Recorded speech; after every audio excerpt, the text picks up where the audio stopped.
بسم الله الرحمن الرحيم الحمد لله رب العالمين اللهم صل على سيدنا محمد وعلى آله وأصحابه وأتباع سيدنا ومولانا محمد الصلاة والسلام عليك يا سيدي يا رسول الله خذ بيدي قلت حيلتي أدركني الصلاة والسلام عليك يا سيدي يا رسول الله خذ بيدي قلت حيلتي أدركني الصلاة والسلام عليك يا سيدي يا رسول الله خذ بيدي قلت حيلتي أدركني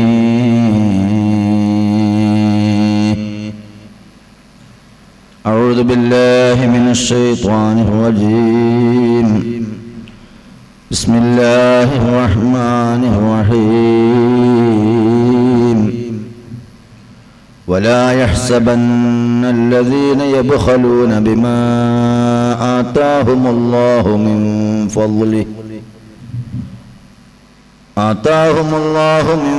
فضله هو خيرا لهم بل هو شر لهم سيطوقون ما بخلوا به يوم القيامة ولله ميراث السماوات والأرض والله بما تعملون خبير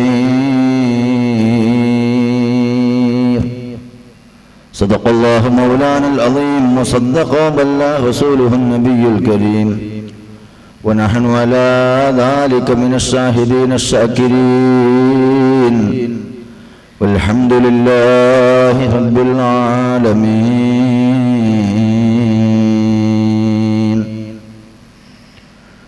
وقد قال رسول الله صلى الله عليه وسلم الصدقة رد البلايا يا رب بالمصطفى بلغ مقاصدنا واغفر لنا ما مضى يا واسع الكرم نور إله السماء قلب الغريب كما نورت قلب إمام الناس غزالي يا ربي أعطي لنا علما وفهما كما أعطيت يا ربنا لشيخ غزالي.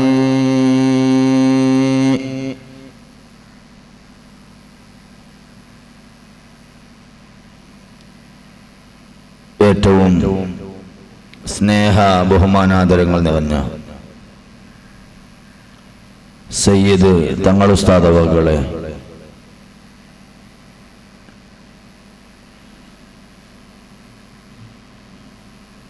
പ്രിയപ്പെട്ട മുഅ്മിനീങ്ങളെ, സുഹൃത്തുക്കളെ,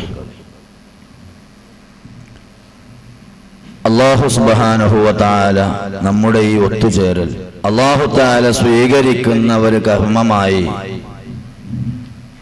നമ്മിൽ നിന്ന് ഖബൂൽ ചെയ്യുമാറാകട്ടെ. സക്കാത്ത് ഇത് വലിയ ഒരു സംഭവമാണ്. സക്കാത്ത് എന്നതിനെ സംബന്ധിച്ചു നല്ല പഠനം ആവശ്യമാണ്. പഠിച്ചാൽ മാത്രം പോരാ, അത് കൊടുക്കാൻ തയ്യാറാവുക കൂടി വേണം. ചില സന്ദർഭങ്ങളിലൊക്കെ ചോദിക്കുന്ന ആളുകൾ ഇത് കൊടുക്കാതിരിക്കാൻ വല്ല വകുപ്പുമുണ്ടോ എന്ന് നോക്കാൻ വേണ്ടി ചോദിക്കുകയാണോ എന്ന് തോന്നിപ്പോകാറുണ്ട്. ചോദ്യം കേട്ടാൽ തോന്നുമ്പോൾ എങ്ങനെയെങ്കിലും കൊടുത്തു കിട്ടിയെങ്കിൽ മതിയേനോ എന്ന രീതിയിലാണ് ഇവർ ചോദിക്കുന്നതെന്ന്. അല്ലാഹു തആല എല്ലാവർക്കും നല്ല മനസ്സും മനഃശുദ്ധിയും ഒക്കെ നൽകുമാറാകട്ടെ. സക്കാത്ത് എന്ന പദത്തിന്റെ അർത്ഥം തന്നെ സാംശീകരണം എന്നാണ്. സമുദ്ധരിക്കുക, വൃത്തിയാക്കുക, ക്ലിയർ ചെയ്യുക എന്നൊക്കെ അതിനെ നമ്മൾക്ക് ഭാഷാന്തരപ്പെടുത്താം. തന്റെ സ്വത്തിനെയും ശരീരത്തിനെയും ശുദ്ധികലശം നടത്തുന്ന ഏറ്റവും വലിയ ഒരു സംഭവമാണത്.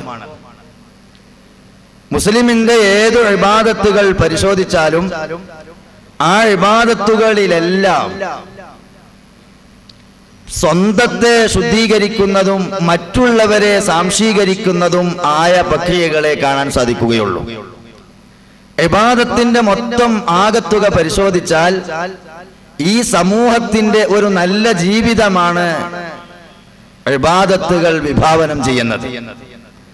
നിസ്കാരം തൊട്ട് സക്കാത്ത് തൊട്ട് ഹജ്ജ് മറ്റ് കർമ്മങ്ങളും സുന്നത്തായ കർമ്മങ്ങളും നിരാകരിക്കാൻ ഇസ്ലാം പറഞ്ഞതും ചെയ്യാൻ ഇസ്ലാം പറഞ്ഞതുമായ ഏത് വിഷയങ്ങൾ എടുത്ത് പരിശോധിച്ചു നോക്കിയാലും സമൂഹത്തിന്റെ സ്വസ്ഥമായ ജീവിതമാണ് അതിൽ വിഭാവനം ചെയ്യുന്നത്.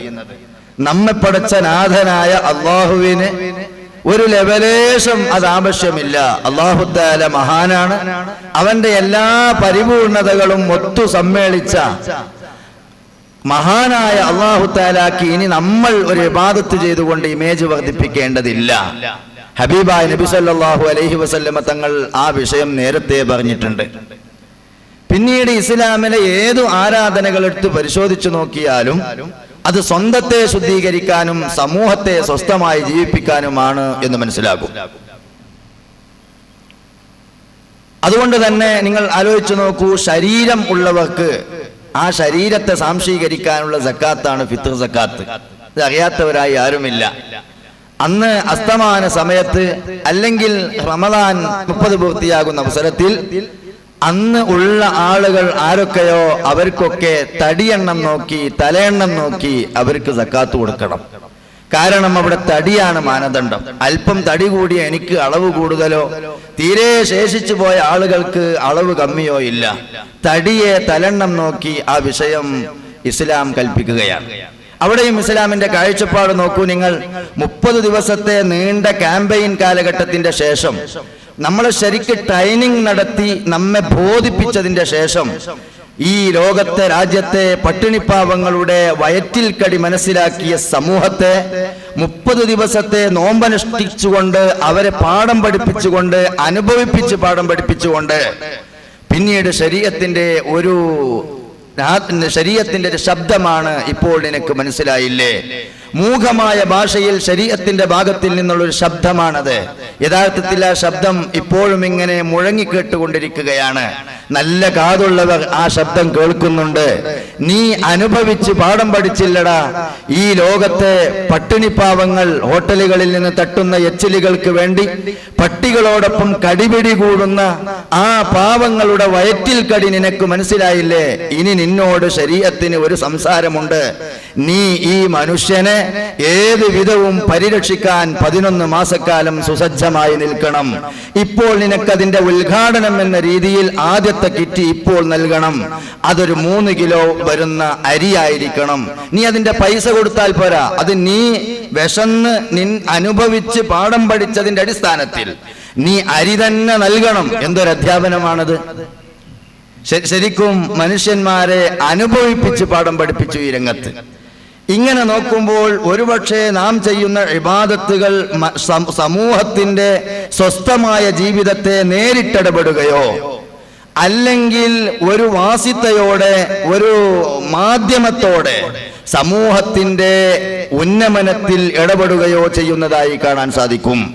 സക്കാത്ത് മനുഷ്യന്റെ ഉന്നമനത്തിൽ സാമൂഹ്യ ജീവിതത്തിന്റെ ഉദാത്തമായ നിലനിൽപ്പിൽ നേരിട്ടിടപെടുന്നതായിട്ടാണ് നമ്മൾക്ക് കാണാൻ കഴിയുന്നത്.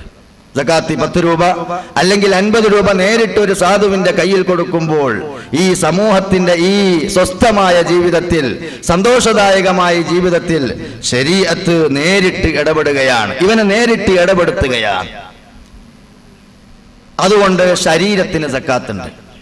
മനുഷ്യനിക്ക് അല്ലാഹു സുബ്ഹാനഹു വ തആല കൊടുത്ത സ്വർണത്തിന് സക്കാത്തുണ്ട്, വെള്ളിക്ക് സക്കാത്തുണ്ട്, ആടുമാട് ഒട്ടകങ്ങൾക്ക് സക്കാത്തുണ്ട്, ധാന്യങ്ങൾക്ക് സക്കാത്തുണ്ട്. ഇങ്ങനെ തുടങ്ങി കച്ചവടത്തിന് സക്കാത്തുണ്ട്, നിധിക്ക് സക്കാത്തുണ്ട്. ഈ സക്കാത്തിന്റെ പരമ്പര വളരെ നീണ്ടതാണ്. എന്നാൽ സക്കാത്ത് ഇല്ലാത്ത വസ്തുക്കളും ഉണ്ട്. ഭൂമിയിൽ നിന്ന് മുളച്ചു പൊന്തിയ മുഴുവൻ സാധനത്തിനും സക്കാത്തുണ്ട് എന്ന മദ്ഹബല്ല ഇമാം ഷാഫിഈയുടേത്. ഏതിനൊക്കെ സക്കാത്തുണ്ട് ഏതിന് സക്കാത്തില്ല എന്ന് പ്രത്യേകം വരച്ചു കാണിച്ചു തന്നിട്ടുണ്ട്. ആ ഒരു മാർജിനിലൂടെയാണ് ഷാഫി മദ്ഹബ് അനുസരിച്ച് നമ്മൾ ഇന്ന് സഞ്ചരിച്ചു കൊണ്ടിരിക്കുന്നത്. ഇനി ഒന്നുകൂടി ആഴത്തിൽ നമ്മൾ സംസാരിച്ചാൽ നമ്മുടെ എല്ലാറ്റിനും അതിൻ്റെതായ ധർമ്മങ്ങൾ നമ്മൾ ചെയ്യേണ്ടതുണ്ട്.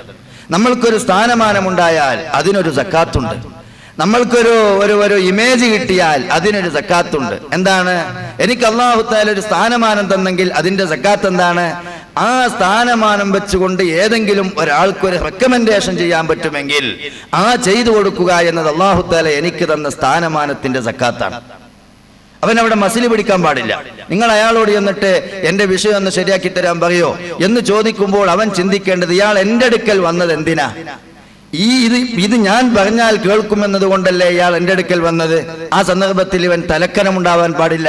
ഈ സന്ദർഭത്തിൽ അവൻ ചിന്തിക്കേണ്ടത് ഇത് എനിക്ക് അല്ലാഹു തആല വരദാനമായി തന്ന ഒരു സ്ഥാനമാനത്തിന്റെ സക്കാത്താണിത് എന്നാണ് അവൻ മനസ്സിലാക്കേണ്ടത്. അങ്ങനെ വരുമ്പോൾ ഒരു ആരോഗ്യമുള്ള ഒരാൾ ഒരു വണ്ടി അവിടെ ഓഫായിപ്പോയി, അവന് നല്ല ആരോഗ്യ ദൃഢഘാതകനാണ്, അവൻ കുടുങ്ങിപ്പോയി, സമൂഹത്തിലെ ഒരംഗമാണ്, അവന്റെ സക്കാത്തുണ്ട് അവിടെ, അവന്റെ ശരീരത്തിന്റെ ആരോഗ്യത്തിന്റെ സക്കാത്തുണ്ട് അവിടെ.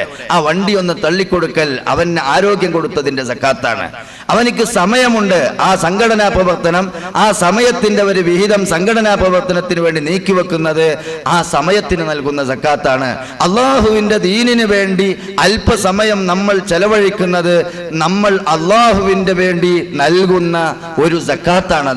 ഇങ്ങനെ തുടങ്ങി മനുഷ്യനിക്ക് കിട്ടുന്ന സ്ഥാനമാനങ്ങളും സമയങ്ങളും ആരോഗ്യങ്ങളും ശരീരവും അടക്കമുള്ള എല്ലാറ്റിനും അതിൻ്റെതായ വിഹിതം നൽകേണ്ടവർക്ക് നൽകിക്കൊണ്ട് അവൻ അതിന്റെ തീരുവകൾ അടച്ചു തീർത്തവനായിരിക്കണം എന്നതാണ് ആയത്ത് നമ്മെ പഠിപ്പിക്കുന്നത്. നോക്കൂ നിങ്ങൾ, വലാ യഹ്സബന്നല്ലദീന യബ്ഖലൂന ബിമാ ആതാഹുമുല്ലാഹു മിൻ ഫളിഹി, അല്ലാഹുവിന്റെ ഔദാര്യത്തിൽ നിന്ന് അല്ലാഹു തആല അവർക്ക് നൽകിയത്, സ്വത്തെന്ന് പറഞ്ഞില്ല, സമയമെന്ന് പറഞ്ഞില്ല, ആരോഗ്യമെന്ന് പറഞ്ഞില്ല, സമ്പത്തെന്ന് പറഞ്ഞില്ല, കച്ചവടമെന്ന് പറഞ്ഞില്ല, അവർക്ക് അല്ലാഹു സുബ്ഹാനഹു വ തആല അല്ലാഹുവിന്റെ ഔദാര്യത്തിൽ നിന്ന് നൽകിയതെന്തോ അതുകൊണ്ടൊന്നും അവര് ബുഖ്ല് കാണിക്കാൻ പാടില്ല, അവരവിടെ മസില് പിടിച്ചു നിൽക്കാൻ പാടില്ല. അവരതിനെ കൈയഴിഞ്ഞുകൊണ്ട് വിട്ടുകൊടുത്തു, സമൂഹത്തിന് കൊടുക്കാനുള്ളത് കൊടുത്തോളണം. ഹുവ ഖൈറൻ ലഹും. അങ്ങനെ ആരെങ്കിലും പിടിച്ചു വെച്ചുകൊണ്ട് 10 രൂപ കീശയിലായാൽ, അങ്ങനെ ആരെങ്കിലും ഒന്ന് പിന്മാറിക്കൊണ്ട് അവൻ ആ സമയം വിനിയോഗിച്ചാൽ അത് അവനക്ക് മെച്ചമാണെന്ന് നിശ്ചയം അവൻ വിചാരിച്ചു പോകണ്ട. ബൽ ഹുവ ശർറുൽ ലഹും, എങ്കിലും അതവർക്ക് നാശമാണ്. അങ്ങനെ വല്ലോ സ്വർണ്ണോ വെള്ളിയോ മറ്റു പല വിഷയങ്ങളും അവനക്ക് നൽകി അവൻ യഥാവിധി അത് ചെലവിട്ടില്ല എങ്കിൽ സയുതവഖൂന മാ ബഖിലൂ, അവര് ലുബ്ധത കാണിച്ച ഒന്നിനെ അവർക്ക് മാലയായി നാളെ ഇടപെടും. എന്തൊരു വിഹിതമാണോ അവർ ലുബ്ധത കാണിച്ചത്, സ്വർണമാണെങ്കിൽ സ്വർണം, വെള്ളിയാണെങ്കിൽ വെള്ളി, ഈ വിഷയങ്ങളെ അവർക്കൊരു മാലയായി ചാർത്തുകയാണ് യൗമുൽ ഖിയാമ. അവരുടെ കഴുത്തിലൊരു മാല. ആ മാല കണ്ട് ആ പരലോകത്തിലുള്ള ആളുകളൊക്കെ ആളുകളുടെ മുമ്പിൽ ഇവൻ ജാള്യതയിലാവുകയാണ്, ഇവൻ വല്ലാതെ മാനക്കേടിലാവുകയാണ്. വലില്ലാഹി മീറാസുസ് സമാവാതി വൽ അർദ്, അല്ലാഹുവിനിക്കാണ്, അവൻ ഉടമപ്പെട്ടതാണ് ആകാശഭൂമിയിലുള്ള മുഴുവൻ അനന്തരങ്ങളും, നിങ്ങളുടേതായി ഒന്നുമില്ല. വല്ലാഹു ബിമാ തഅമലൂന ഖബീർ, നിങ്ങൾ എന്തു പ്രവർത്തിച്ചാലും പടച്ച തമ്പുരാൻ അതിനെ സംബന്ധിച്ച് സൂക്ഷ്മാലുവാണ്, സൂക്ഷ്മാലുവായി അറിയുന്നവനാണ് എന്ന് പടച്ച തമ്പുരാൻ ആല ഇംറാന്റെ 150-ാമത്തെ ആയത്തിലൂടെ പഠിപ്പിക്കുകയാണ്. അതുകൊണ്ട് തന്നെ നമ്മൾക്ക് നൽകിയത്, ആതാഹും എന്ന ആ പദം ഫ്രീ ആയി അങ്ങോട്ടിട്ടു. നിങ്ങൾക്ക് നൽകിയത്, അവന്റെ ഔദാര്യത്തിൽ നിന്ന് നിങ്ങൾക്ക് കിട്ടിയതെന്തും അതിനൊന്നും നിങ്ങൾ ബുഖ്ല് കാണിക്കാൻ പാടില്ല, ലുബ്ധത കാണിക്കാൻ പാടില്ല എന്ന വലിയൊരു സത്യമാണ് ഇവിടെ പഠിപ്പിച്ചിട്ടുള്ളത്. അതുകൊണ്ട് എല്ലാറ്റിനും സക്കാത്തുണ്ട് എന്ന തരത്തിലേക്കാണ് കാര്യങ്ങൾ എത്തുന്നത്. പക്ഷേ അതിന്റെ യഥാർത്ഥ ക്രിയമനുസരിച്ചുള്ള സക്കാത്ത്, അതിന്റെ യഥാർത്ഥമായ നിയമമനുസരിച്ചുള്ള സക്കാത്ത് ഏതിനൊക്കെ വേണം, മറ്റുള്ളതിന് ഏതൊക്കെ രീതിയിൽ ബന്ധപ്പെടും എന്ന വിഷയം നാം ചിന്തിക്കേണ്ടതുണ്ട്. ഒരു കാര്യം ആദ്യമേ ഇമ്പോർട്ടന്റ് ആയി നമ്മൾ മനസ്സിലാക്കണം. ഇന്നതിനു സക്കാത്തുണ്ട് എന്ന് പറയുമ്പോൾ എന്തുകൊണ്ട് തേങ്ങക്ക് സക്കാത്തില്ല, എന്തുകൊണ്ട് അടക്കക്ക് സക്കാത്തില്ല, എന്തുകൊണ്ട് കുരുമുളകിന് സക്കാത്തില്ല? ഇതിനൊക്കെ സക്കാത്ത് ഉണ്ടാകേണ്ടതല്ലേ, ഇതൊക്കെ സ്വത്തല്ലേ എന്നൊരു ചോദ്യം. ഈ കുരുമുളകും ഈ തേങ്ങയും ഈ അടക്കയുമൊന്നും നേരിട്ടു സമ്പത്താകുന്ന വിഷയങ്ങളല്ല. അതൊക്കെ കാശായോ അല്ലെങ്കിൽ അതിനെ നഖ്ദായി നാണയമായി അതിനെ മാറ്റുന്ന അവസരത്തിലാണ് അത് സമ്പത്താകുന്നത്. അതേ സന്ദർഭം നിങ്ങൾ ആലോചിച്ചു നോക്കൂ. ആട്, മാട്, ഒട്ടകങ്ങൾ നേരിട്ട് വരുന്ന വിഷയമാണ്. സ്വർണം, വെള്ളി അത് സമ്പത്ത്, നേരെ സമ്പത്താണ്. അതേ പ്രകാരം ധാന്യങ്ങൾ അത് നേരെ സമ്പത്താണ്. അതേ സന്ദർഭം ആരും അടക്ക ഒരു ഭക്ഷണമായി കഴിക്കാറില്ല. ഇനി ഒന്നുകൂടി നമ്മൾ ചിന്തിച്ചാൽ നിധിയിൽ സക്കാത്തുണ്ട്. അതേ സന്ദർഭം രത്നത്തിൽ സക്കാത്തില്ല. നിധിയിൽ സക്കാത്തുണ്ട്. നിധിയുടെ സക്കാത്ത് അല്പം ടൈറ്റാണ്. അതേ സന്ദർഭത്തിൽ രത്നത്തിൽ, മാണിക്യത്തിൽ, പച്ചക്കോമേതകത്തിലൊന്നും സക്കാത്തില്ല. അതിന്റെ കാരണം മഹാന്മാർ പറയുന്നത്, സ്വർണത്തിന് സക്കാത്തുണ്ടെങ്കിൽ പച്ചക്കോമേതകത്തിന് സക്കാത്ത് വേണ്ടേ? കാരണം ഈ സ്വർണത്തിനേക്കാളും എത്രയോ മുകളിലാണ് പച്ചക്കോമേതകം. അതിൽ തന്നെ കിട്ടാക്കനിയാണ്, നമ്മൾക്കൊക്കെ മരിക്കണിന് മുമ്പ് കാണാൻ പറ്റുമാവും. ഈ പച്ചക്കോമേതകം, രത്നം, മാണിക്യം എന്ന് പറഞ്ഞ ഈ വിഷയത്തിന് സക്കാത്ത് ഇല്ലാതിരിക്കാൻ കാരണം എന്താണ്? മഹാന്മാർ പഠിപ്പിച്ചു, ഈ സാധനം ഉള്ളവൻ ഒരു ബടാ മുതലാളിയായിരിക്കും, അവനൊരു വലിയ ധനാഢ്യനായിരിക്കും, അവന് പല വശങ്ങളിലൂടെയും സക്കാത്ത് കൊടുക്കേണ്ടവനായിരിക്കും. അവനെ ഇനി ഇതും കൂടി വെച്ചിട്ട് ചൂഷണം ചെയ്യണ്ട എന്ന് ഇസ്ലാം തീരുമാനിച്ചത് കൊണ്ടാണ്. ഒന്ന്. എന്നാൽ ഇനി രണ്ടാമത്, ഈ വിഷയത്തിൽ ഒരു സാധുവിന്റെയും മനസ്സ് പൊട്ടുന്നില്ല എന്നതാണ്. ഒരു രാജാവിന്റെ വീട്ടിൽ ഒരു പച്ചക്കോമേതകത്തിന്റെ കിണ്ടിയുണ്ട്. ഏതൊരു സാധുവും അത് കണ്ടാൽ അവന്റെ മനസ്സ് പൊട്ടില്ല. അതൊരൊറ്റപ്പെട്ട സംഭവമായി, ഒരു സൗന്ദര്യ വസ്തുവായി മാത്രമേ അതിനെ കാണുകയുള്ളൂ. അതേ സന്ദർഭം എൻ്റെ കയ്യിൽ തോനെ കാശുണ്ട്, എൻ്റെ മകൾ ഒരുപാട് സ്വർണം ധരിച്ചിട്ടുണ്ട്, അല്ലെങ്കിൽ എൻ്റെ കയ്യിൽ ഒരുപാട് സമ്പത്തുണ്ട്, ഇത് കണ്ടാൽ പലരുടെയും മനസ്സ് പൊട്ടാൻ സാധ്യതയുണ്ട്. അതുകൊണ്ട് ഈ മനസ്സ് പൊട്ടുക എന്ന വിഷയം അവിടെ വരാത്തത് കൊണ്ട്, അതിൻ്റെ സക്കാത്ത് നൽകാതിരിക്കുന്നത് കൊണ്ട് ആരും അതിൽ ഇന്നേ വരെ ആഗ്രഹിച്ചിട്ടില്ല. അതൊരൊറ്റപ്പെട്ട സംഭവമായി മാത്രമേ കണ്ടിട്ടുള്ളൂ എന്നതിൻ്റെ മറ്റൊരു കാരണമായി പറയുന്നുണ്ട്. ചുരുക്കത്തിൽ, ഈ വലിയ ധനാഢ്യനായ ആളുകളെ പല വഴിയിലൂടെയും പിഴിയണ്ട, ഏതെങ്കിലും ഒന്നോ രണ്ടോ വഴിയിലൂടെ ഒക്കെ പിഴിഞ്ഞാൽ മതി. അതാണ് രത്നം, മാണിക്യം ഇതിനൊന്നും സക്കാത്തില്ലാതിരിക്കാൻ കാരണം. അതുകൊണ്ട് തന്നെ ചിലതിന് സക്കാത്തില്ലാതിരിക്കാൻ ശരീഅത്ത് ചില കാരണങ്ങൾ പറഞ്ഞിട്ടുണ്ട്. ഒന്നുകൂടി പറയാം. എന്തുകൊണ്ട് സക്കാത്തില്ല എന്ന് ചോദിക്കുന്ന ആളുകൾ മുസ്ലിമീങ്ങളെ അല്ലെങ്കിൽ സമൂഹത്തെ സഹായിക്കാൻ സക്കാത്ത് എന്ന ഒരൊറ്റ മാർഗമേ ഉള്ളൂ എന്ന് മനസ്സിലാക്കിയതും തെറ്റാണ്. സക്കാത്ത് എന്ന ഒരൊറ്റ മാർഗമേ ഉള്ളൂ എന്ന് മനസ്സിലാക്കിയത് തെറ്റാണ്. സക്കാത്ത് എന്ന ഒറ്റ മാർഗമല്ല. ഇന്ന ഫിൽ മാലി ലഹഖൻ സിവ സക്കാ, സക്കാത്തല്ലാത്ത ഒരുപാട് കടപ്പാടുകൾ സമ്പത്തുമായി ബന്ധപ്പെട്ടുകൊണ്ടിരിക്കുന്നു. ഷഫീഉനാ റസൂലുള്ളാഹി താൻ തന്റെ അയൽക്കാരനിക്ക് ഭക്ഷണം കൊടുക്കുന്നതും, തന്റെ അയൽക്കാരനെ പരിരക്ഷിക്കുന്നതും, തന്റെ അയൽക്കാരനോട് മമതയിൽ കഴിയുന്നതും, അയൽക്കാരന്റെ അടുപ്പിൽ തീ പൂട്ടിയിട്ടുണ്ടോ എന്ന് നോക്കേണ്ടതും നമ്മുടെ ബാധ്യതയാണ്. കുടുംബത്തെ സംരക്ഷിക്കേണ്ടത് നമ്മുടെ ബാധ്യതയാണ്. സമൂഹത്തെ ബാധിക്കുന്ന, മൊത്തം മുഅ്മിനീങ്ങളെ ബാധിക്കുന്ന, മുസ്ലിമീങ്ങളുടെ മസ്ലഹത്തിന്റെ ദുരിതാശ്വാസ ഫണ്ടിലേക്ക് നീങ്ങേണ്ട ഒട്ടനവധി കാര്യങ്ങളുണ്ട്. അതുകൊണ്ട് സക്കാത്ത് എന്തായില്ലാത്തു എന്ന് ചോദിച്ചിട്ട് കൊടയേണ്ടതില്ല. സക്കാത്തല്ലാത്ത ഒട്ടനവധി കടപ്പാടുകൾ തന്റെ മുതലുമായി ബന്ധപ്പെട്ട് നിൽക്കുന്നു. ഇന്ന ഫിൽ മാലി ലഹഖൻ സിവ സക്കാ, സക്കാത്തല്ലാത്ത വേറെയും കടപ്പാടുകൾ ഈ മുതലുമായി ബന്ധപ്പെട്ടുകൊണ്ടുണ്ടെന്ന് ഷഫീഉനാ റസൂലുള്ളാഹി. ഈ ഒരു അടിരേഖയും കൂടി വെച്ചുകൊണ്ടാവണം ഇനി നമ്മൾ ചർച്ചയിലേക്ക് കടക്കേണ്ടത്. ആദ്യമായി നമുക്ക് സ്വർണത്തെ എടുക്കാം. സ്വർണം അത് 85 ഗ്രാം സ്വർണം ഉണ്ടായാലാണ് സക്കാത്ത് നൽകേണ്ടത്.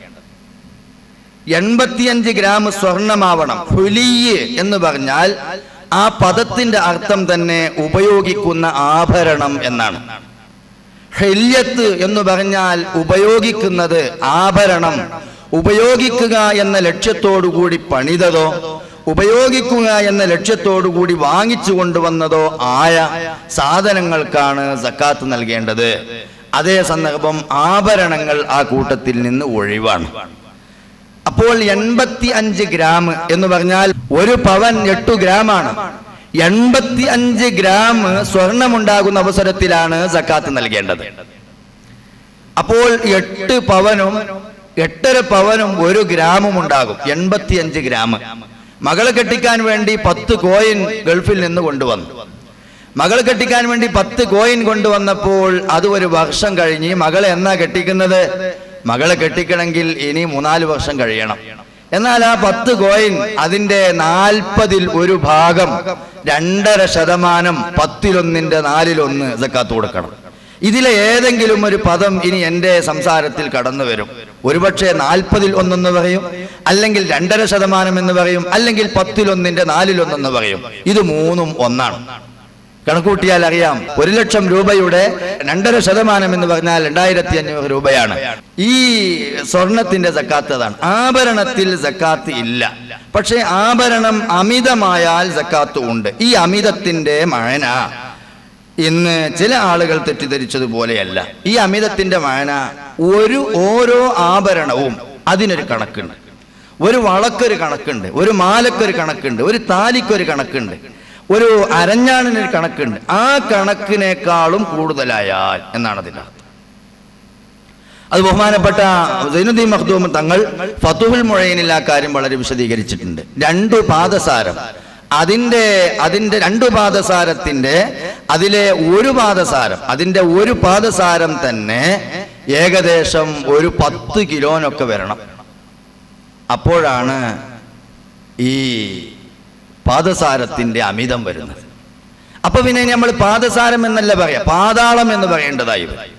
അങ്ങനെ പാദസാരം എന്ന ടൈറ്റലിൽ നിന്ന് പാതാളം എന്ന ടൈറ്റലിലേക്ക് വന്നപ്പോൾ അത് പിന്നീട് ആഭരണമല്ലാതെയായി. ഇത് ഉപയോഗിക്കാനാണെന്ന് പറഞ്ഞത്, വല്ല സർക്കസ് കളിക്കാനോ അല്ലെങ്കിൽ വല്ല അഭ്യാസം കളിക്കുമ്പോഴാണോ എന്നൊക്കെ ഇതിനെ സംബന്ധിച്ച് പറയാൻ പറ്റുള്ളൂ. മനുഷ്യൻ ഉപയോഗിക്കുന്ന പരിധിയിൽ നിന്ന് പോയതുകൊണ്ട് അതിന് ആ വിധം തന്നെ കാണണമെന്നാണ് ശരീഅത്തിന്റെ തീരുമാനം. അതിന് സക്കാത്ത് ഉണ്ടാകും.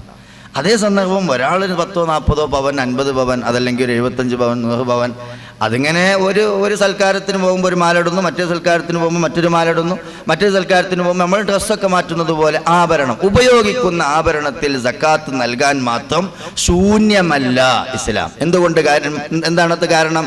നമ്മൾ ഉപയോഗിക്കുന്നതിനൊക്കെ സക്കാത്ത് വേണമെന്ന് പറഞ്ഞാൽ ഈ ഉപയോഗിക്കുന്ന ഷർട്ടിനും തുണിക്കും ഒക്കെ സക്കാത്ത് വേണം എന്ന് പറഞ്ഞാൽ ഇത് നമ്മൾക്ക് ഉപയോഗിക്കാനൊരു സ്വാതന്ത്ര്യം ലഭിക്കില്ല. അതുകൊണ്ട് തന്നെ ഓരോ വർഷവും അതിൻ്റെ ഒരു വർഷം അതിൻ്റെ താലി പൊട്ടിച്ച്, മറ്റൊരു വർഷം അതിൻ്റെ ജിംക്കി പൊട്ടിച്ച്, വേറെ വർഷം അതിൻ്റെ മറ്റൊരു ഇല്ലി പൊട്ടിച്ച്, ഇത് പൊട്ടിച്ച് ഇതൊരു വല്ലാത്ത രൂപവും കാണാൻ. അതുകൊണ്ട് തന്നെ ശരീഅത്ത് പറഞ്ഞു, നിങ്ങളെ ഭംഗിക്ക് ഭംഗം വരുത്തിക്കൊണ്ട് ഒരു സംഭവം ചെയ്യേണ്ടതില്ല. ധരിക്കുക എന്ന ലക്ഷ്യത്തോടു കൂടി നിങ്ങൾ ഉണ്ടാക്കിയതോ വാങ്ങിയതോ ആയ ആഭരണത്തിൽ സക്കാത്തിൽ. ഇനി ശരീഅത്ത് തിരിച്ചു വരുന്നത് കണ്ടോ നിങ്ങൾ? ആ ആഭരണം നമ്മളെ വീട്ടിലൊക്കെ ഉണ്ടല്ലോ, ചെറിയ കുറ്റിക്കാപ്പൊതി. ഇപ്പൊ അതൊന്നും ഉണ്ടാവില്ല. ഇപ്പൊ അത് ഒക്കെ പാട് വിറ്റുകാണ്ട് എങ്ങനെ 2 ലക്ഷം ആക്കി കണ്ട് വല്ലയിടത്തും കൊണ്ടിടാൻ പറ്റുമോ എന്നുള്ളത് നോക്കിയ കാരണം. മുമ്പ് അങ്ങനെ ഉണ്ടായിരുന്നു. ഒരു വളന്റെ പൊട്ട്, ഒരു ജിംക്കിന്റെ പൊട്ട്, ഒരു മാലൻ, ഒരു താലിന്റെ ചെറിയ അടിയിലെ താലി, ഇതൊക്കെ പാട് കൂട്ടിയിട്ട് ഓരോ പൊതിയിൽ ഓരോ നീക്കാറ്. ഏത് പൊതി കഴിച്ചു നോക്കുമ്പോഴും അതിൽ എന്തെങ്കിലും ഒരു സാധനം ഉണ്ടാവും. അങ്ങനെയുള്ള ഒരു സംഭവം എന്താ അതിന് പറച്ചില്? കാൽപ്പെട്ടി എന്നതിനൊക്കെ സംഭവം. അങ്ങനെ ഒരുമിച്ച് കൂട്ടി ഒരു 5-8 മക്കളുള്ള സ്ഥലത്ത് വേണമെങ്കിൽ ഒരു 10-20 കൊല്ലം കൊണ്ട് ഈ പറഞ്ഞ അളവാവും. ഇത് ആഭരണമല്ല. ആഭരണം എന്ന തരത്തിൽ നിന്ന് ഇപ്പോൾ അത് ധരിക്കാൻ പറ്റാത്ത ഒരു പരുവത്തിലേക്ക് അതെത്തി. അപ്പോൾ നിങ്ങൾ അതിനെ ഒരു സ്വർണ്ണക്കട്ടയായി തങ്കം ചെയ്താൽ അതൊരു കട്ടയാകും. സ്വർണത്തെ തങ്കം ചെയ്യുക എന്ന് പറഞ്ഞാൽ സ്വർണത്തിൽ നിന്ന് അതിന്റെ സ്വർണമല്ലാത്ത മറ്റു അംശങ്ങളൊക്കെ മാറ്റി സ്വർണത്തെ തങ്കം ചെയ്ത് ആ കട്ടയാക്കുകയോ, അതല്ലെങ്കിൽ നിങ്ങൾ ബിസ്ക്കറ്റ് കൊണ്ടുവന്നത് അതേപടി നിർത്തുകയോ, കോയിൻ കൊണ്ടുവന്നത് അതേപടി സൂക്ഷിക്കുകയോ, നിങ്ങൾ ഉപയോഗിച്ചു കൊണ്ടിരുന്ന അല്ലെങ്കിൽ ഉപയോഗിക്കാൻ വേണ്ടി വെച്ചിരുന്ന ആഭരണം അത് പൊട്ടിയും അത് ചീറ്റിയും അത് വളഞ്ഞും കൊളഞ്ഞും ഉപയോഗശൂന്യമായി കെട്ടിവെക്കുകയോ ചെയ്ത ആഭരണം, ചെയ്ത സ്വർണം, അപ്പോൾ അതിന് ആഭരണം എന്ന് പറയില്ല.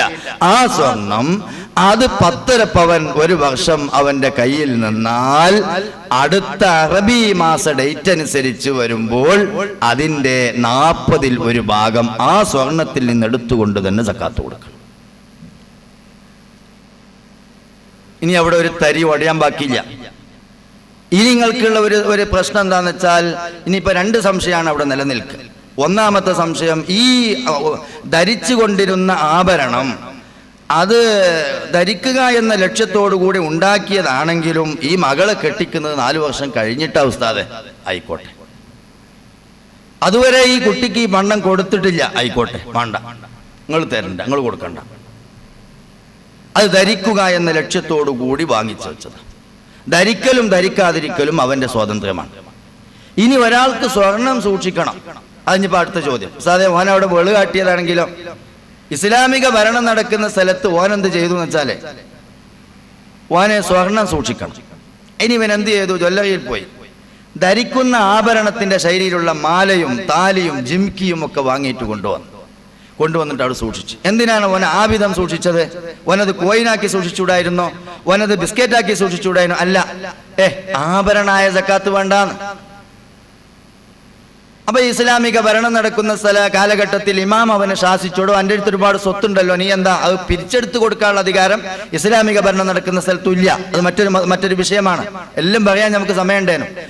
ആ വിഷയത്തിൽ അവരുമായി ബന്ധപ്പെട്ടുകൊണ്ട് ഈ ഇമാം അവരെ ശാസിച്ചാൽ ഇമാമിനോട് അവർ പറയും, ഞാൻ ആഭരണല്ലേ വെച്ചിട്ടുള്ളത്, ഇതോ നോക്കി നിങ്ങൾ മാല താലി ജിംകി, ഇതിനെങ്ങനെ സക്കാത്ത് ഉണ്ടാവണം എന്ന് പറഞ്ഞാൽ ആ ഇമാമിന്റെ മുമ്പിൽ അവൻ രക്ഷപ്പെടും. പക്ഷെ ഇവൻ ഈ പണി ചെയ്തത് എന്തിനാണെന്നറിയ നിങ്ങള്? സക്കാത്തിൽ നിന്ന് രക്ഷപ്പെടാൻ. അങ്ങനെ വന്നാൽ ലാഹിറൻ അവൻ സക്കാത്ത് കൊടുക്കേണ്ടവനല്ല എന്ന് പറഞ്ഞാൽ ഇസ്ലാമിക ഭരണകൂടത്തിന്റെ കീഴിൽ ഈ ഭൗതിക ലോകത്ത് നിന്ന് അവനിക്ക് രക്ഷപ്പെടാം. എത്തേണ്ട സ്ഥലം വരുമ്പോൾ അവനെ പിടിക്കുകയും ചെയ്യും. ഇത് വിഷയസംബന്ധമായി മഹാന്മാർ വിശദീകരിക്കുന്നുണ്ട്. 1 വർഷം അവന്റെ മെൽക്കിൽ നിൽക്കണം, ഉടമയിൽ നിൽക്കണം എന്നല്ലേ തീരുമാനം? അതെ, 1 വർഷം നിൽക്കണം എന്നതാണ് തീരുമാനം. എങ്കിൽ എന്തു ചെയ്താൽ പോരെ? 1 വർഷം തികയാൻ ഇനി 2 ദിവസം ബാക്കി ഉണ്ടാകുന്ന അവസരത്തിൽ ഈ പൊതിയൊക്കെ പാടെടുത്തിട്ട് ആരെടുത്ത് കൊടുന്നു കൊടുക്കുക? ഭാര്യൻ്റെ അടുത്ത് കൊടുന്നു കൊടുക്കുക. ഞാനിപ്പത് വെച്ചിട്ട് പിന്നെ എനിക്കിപ്പത് ആവശ്യമില്ല, എനിക്ക് സദഖായിക്കോട്ടെ. ഓല് തമ്മിൽ ഒത്ത കളിയാണ്. ഇത് എനിക്ക് സദഖായിക്കോട്ടെ. എനിക്കും തന്നെ ഇപ്പത് വലിയൊരു ഇമ്പള്ള മുതലാ. ഓള് ഓളെടുത്ത് വെച്ച് അതില് 1 കൊല്ലം അവന്റെ മെൽക്കിൽ നിൽക്കാത്തത് കൊണ്ട് 2 ദിവസം ബാക്കിയുള്ളത് കൊണ്ട് ഓന് സക്കാത്ത് കൊടുക്കണ്ട. ശരീഅത്തിന്റെ ബാഹ്യമായ തീരുമാനമാണ്. 2 ദിവസം കഴിഞ്ഞിട്ട് ഓളിങ്ങട്ട് എനിക്ക് ഇതൊക്കെ പാടെ പാത്തക്കാൻ വയ്യ, നിങ്ങൾ തന്നെ വെച്ചോളൂ, ഞങ്ങൾക്ക് തന്നെ തരികയാണ്. ഞാൻ അടുത്ത കൊല്ലം നോക്കിയാൽ മതി. 1 കൊല്ലത്താണ് കഴിഞ്ഞിട്ട് ഇവനെ ഇമാതിരി ആൾക്കാർക്ക് നല്ല കുപ്പി ഉണ്ടാവും. ആ കുപ്പിയിൽ ഇവൻ ഇട്ടിട്ട് പഠിച്ചോൻ പറയും, എന്നെ ഞാൻ ഇട്ടിട്ടില്ല, കുപ്പി ഇട്ടത് എന്ന്. അവിടെയൊക്കെ കുപ്പി ഉണ്ടാവും. അതുകൊണ്ട് ലാഹിറൻ ഒരു വിഷയം പറഞ്ഞാൽ നരകത്ത് കുടുംബളാപ്പ ഈ പറഞ്ഞത് കുപ്പിയിലാക്കിയിട്ടാണ് ഇടുക. ഇവനൊരു വെളു കാട്ടിയല്ലോ, അപ്പൊ ഒരു വെള അപ്പുറത്തു. ഈ കുപ്പിയാണ് നരകത്തിലേക്ക് ഇട്ടിട്ട് പറയും, നിന്നെ ഞാൻ ഇട്ടിട്ടില്ല, ഞാൻ കുപ്പിയാണ് ഇട്ടത് എന്ന് പറഞ്ഞാൽ ലാഹിറൻ അവൻ രക്ഷപ്പെടും. ഇസ്ലാമിക ഭരണകൂടത്തിന്റെ കീഴിൽ അവൻ രക്ഷപ്പെട്ടവനാണ്. അതേ സന്ദർഭം നാളെ പരലോകത്ത് ചെല്ലുമ്പോൾ അവൻ സക്കാത്ത് കൊടുക്കാത്തതിൻ്റെത് പിടിപ്പത് പടച്ചവൻ പുറത്തു കൊടുത്തില്ലെങ്കിൽ അവന് കിട്ടും. അല്ലാഹു തആല നമ്മെ രക്ഷപ്പെടുത്തുമാറാകട്ടെ. ഈ ഒരു വിഷയം നമ്മൾ ആദ്യമായി മനസ്സിലാക്കുക. വെള്ളിയിലേക്ക് വരുന്നു. വെള്ളിയുടെ സക്കാത്ത് 595 ഗ്രാം വെള്ളി ഉണ്ടെങ്കിലാണ് സക്കാത്ത് കൊടുക്കേണ്ടത്. അത് വെള്ളി തന്നെ 595 ഗ്രാം വെള്ളി. ഇത് ചിലപ്പോൾ ഉണ്ടാകും. ഇപ്പൊ ഈ അരഞ്ഞാൺ ഇന്നത് എല്ലാം എടുത്തുപോയി. അരഞ്ഞാൺ ഈ സാധനം അത് വിളങ്ങിയിട്ട് ഇനി അതൊരു അരഞ്ഞാണായി കെട്ടാൻ പറ്റാത്തൊരവസ്ഥ വന്നിട്ടുണ്ട്.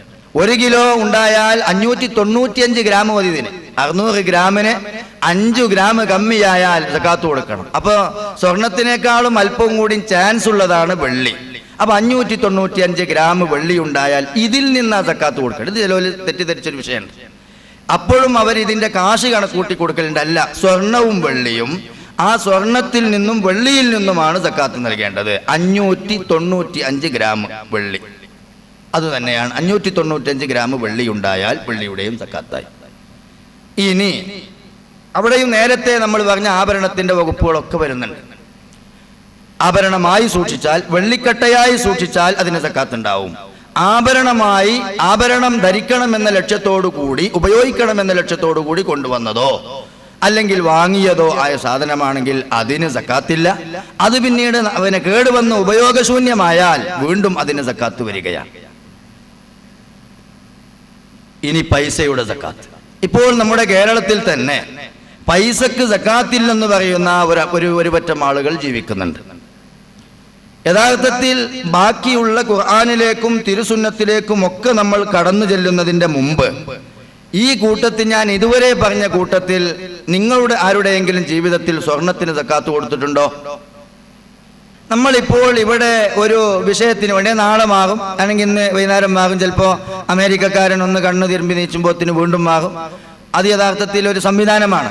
ആരാണ് അതിന് വില കൂട്ടുന്നതെന്ന് ആർക്കും അറിയില്ല. അള്ളാഹുവിന്റെ വലിയൊരു സംവിധാനം. ആ ഒരൊറ്റ വിഷയം ചിന്തിച്ചാൽ ലോകത്തുള്ള മുഴുവൻ ആളുകൾക്കും മുസ്ലിങ്ങളാകാൻ അത് തന്നെ മതി. ആരാണ് സ്വർണത്തിന് വില കൂട്ടുന്നതെന്ന് അറിയാത്തതുകൊണ്ട് അത് വലിയൊരു സംഭവമാണ്. ഏതായാലും ചുരുക്കത്തിൽ 595 ഗ്രാം വെള്ളിക്ക് നമ്മളിവിടെ ഉദാഹരണത്തിന് വേണ്ടി ഒരു വില കൂട്ടുന്നത് 11,000 രൂപയാണ്.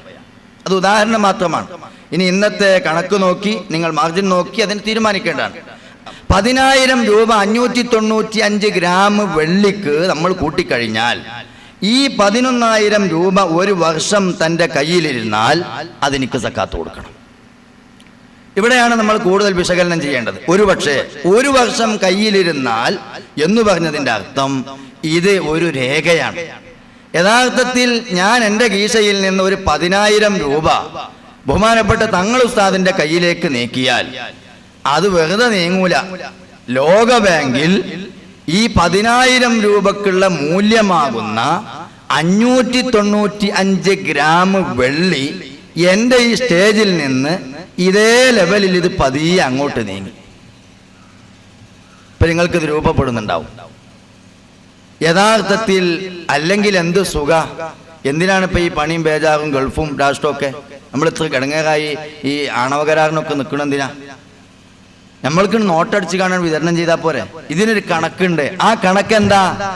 ഇവിടെ ലോക ബാങ്കിൽ ഇന്ത്യ ഗവൺമെന്റ് നിക്ഷേപിച്ച ലോക ബാങ്കിലുള്ള സ്വർണത്തിന്റെ കണക്കനുസരിച്ചും വെള്ളിയുടെ കണക്കനുസരിച്ചും മാത്രമേ നമ്മൾക്ക് ഇന്ന് വിനിമയവും നോട്ടടിക്കാനും പറ്റുകയുള്ളൂ. അപ്പൊ ഞാനിവിടെ നിന്നൊരു 1,00,000 രൂപ മറ്റൊരുത്തനിലേക്ക് നീങ്ങിയാൽ അതിന്റെ അർത്ഥം ലോക ബാങ്കിൽ എന്റേതാണ് ആ 1,00,000 മൂല്യത്തിനുള്ള സ്വർണം എന്നാണ്. അത് മറ്റൊരുത്തനിലേക്ക് നീങ്ങിയാൽ ഇനി ആ 1,00,000 മൂല്യമുള്ള സ്വർണം മറ്റവൻ്റെതാണ് എന്നാണ്. അതിൻ്റെ രേഖകൾ നമ്മൾ ഇവിടെ വെച്ച് കൈമാറുകയാണ്. ഇപ്പോൾ നോട്ടിന് സക്കാത്തില്ലെന്ന് പറയുന്നൊരു ചെറിയ ശതമാനം ആളുകളുണ്ട്.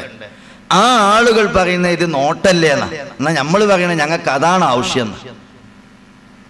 എല്ലാവരുടെ കയ്യിലും അത് നോട്ടല്ലേ എന്ന് പറഞ്ഞാൽ അത് വേറെ കടലാസല്ലേ എന്ന പരുവത്തിലേക്ക് അവരതിനെ മാറ്റി സങ്കുചിതപ്പെടുത്തുകയാണ്.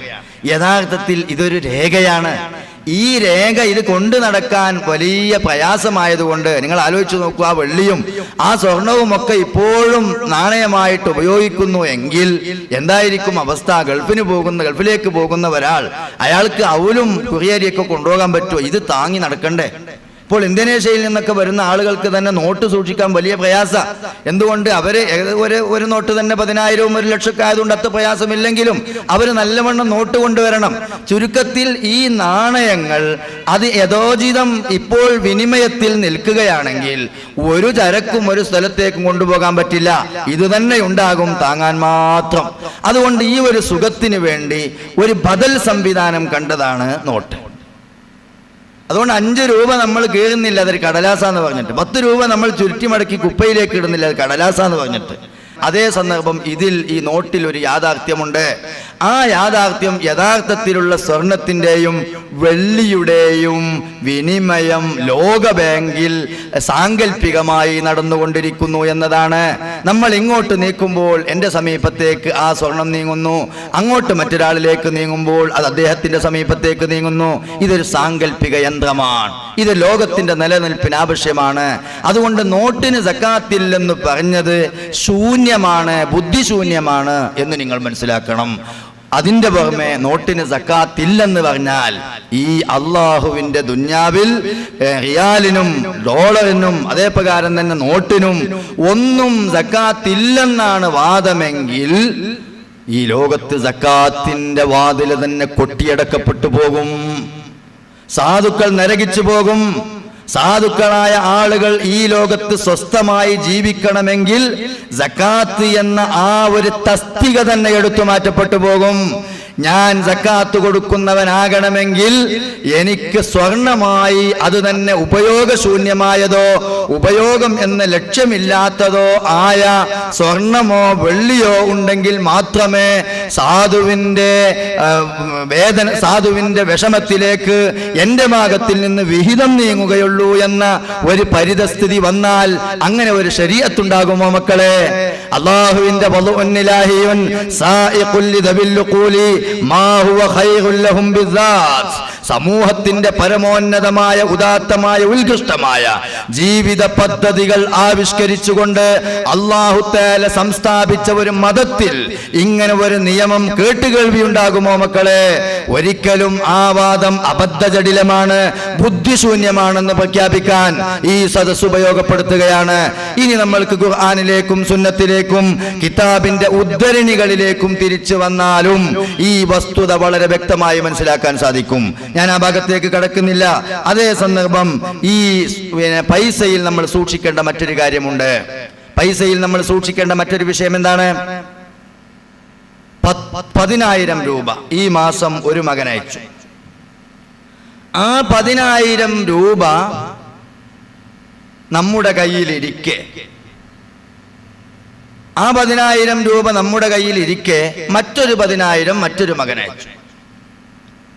2 വിഹിതമാർഗത്തിലൂടെ ബാങ്കിലൂടെ ആ വിഷയം ഇങ്ങനെ വന്നു. അങ്ങനെ വന്നാൽ ആദ്യത്തെ 10,000 അവൻ ചെലവഴിച്ചു. അത് വന്നതെന്ന ഒരു മാസം മുമ്പാ. എന്നിട്ട് അവൻ പറയുകയാണ്, ഈ 10,000 ഞാൻ ചെലവഴിച്ചപ്പോഴേക്കും മറ്റൊരു 10,000 എത്തിയിട്ടുണ്ട്. ഈ 10,000-ന് ഒരു വർഷമായിട്ടില്ലെന്ന് പറയാൻ പാടില്ല. മൊത്തം അവന്റെ കയ്യിൽ ഇപ്പോഴും എന്തുണ്ട്? ചെലവാകാത്ത 10,000 ഉണ്ട്. You understand?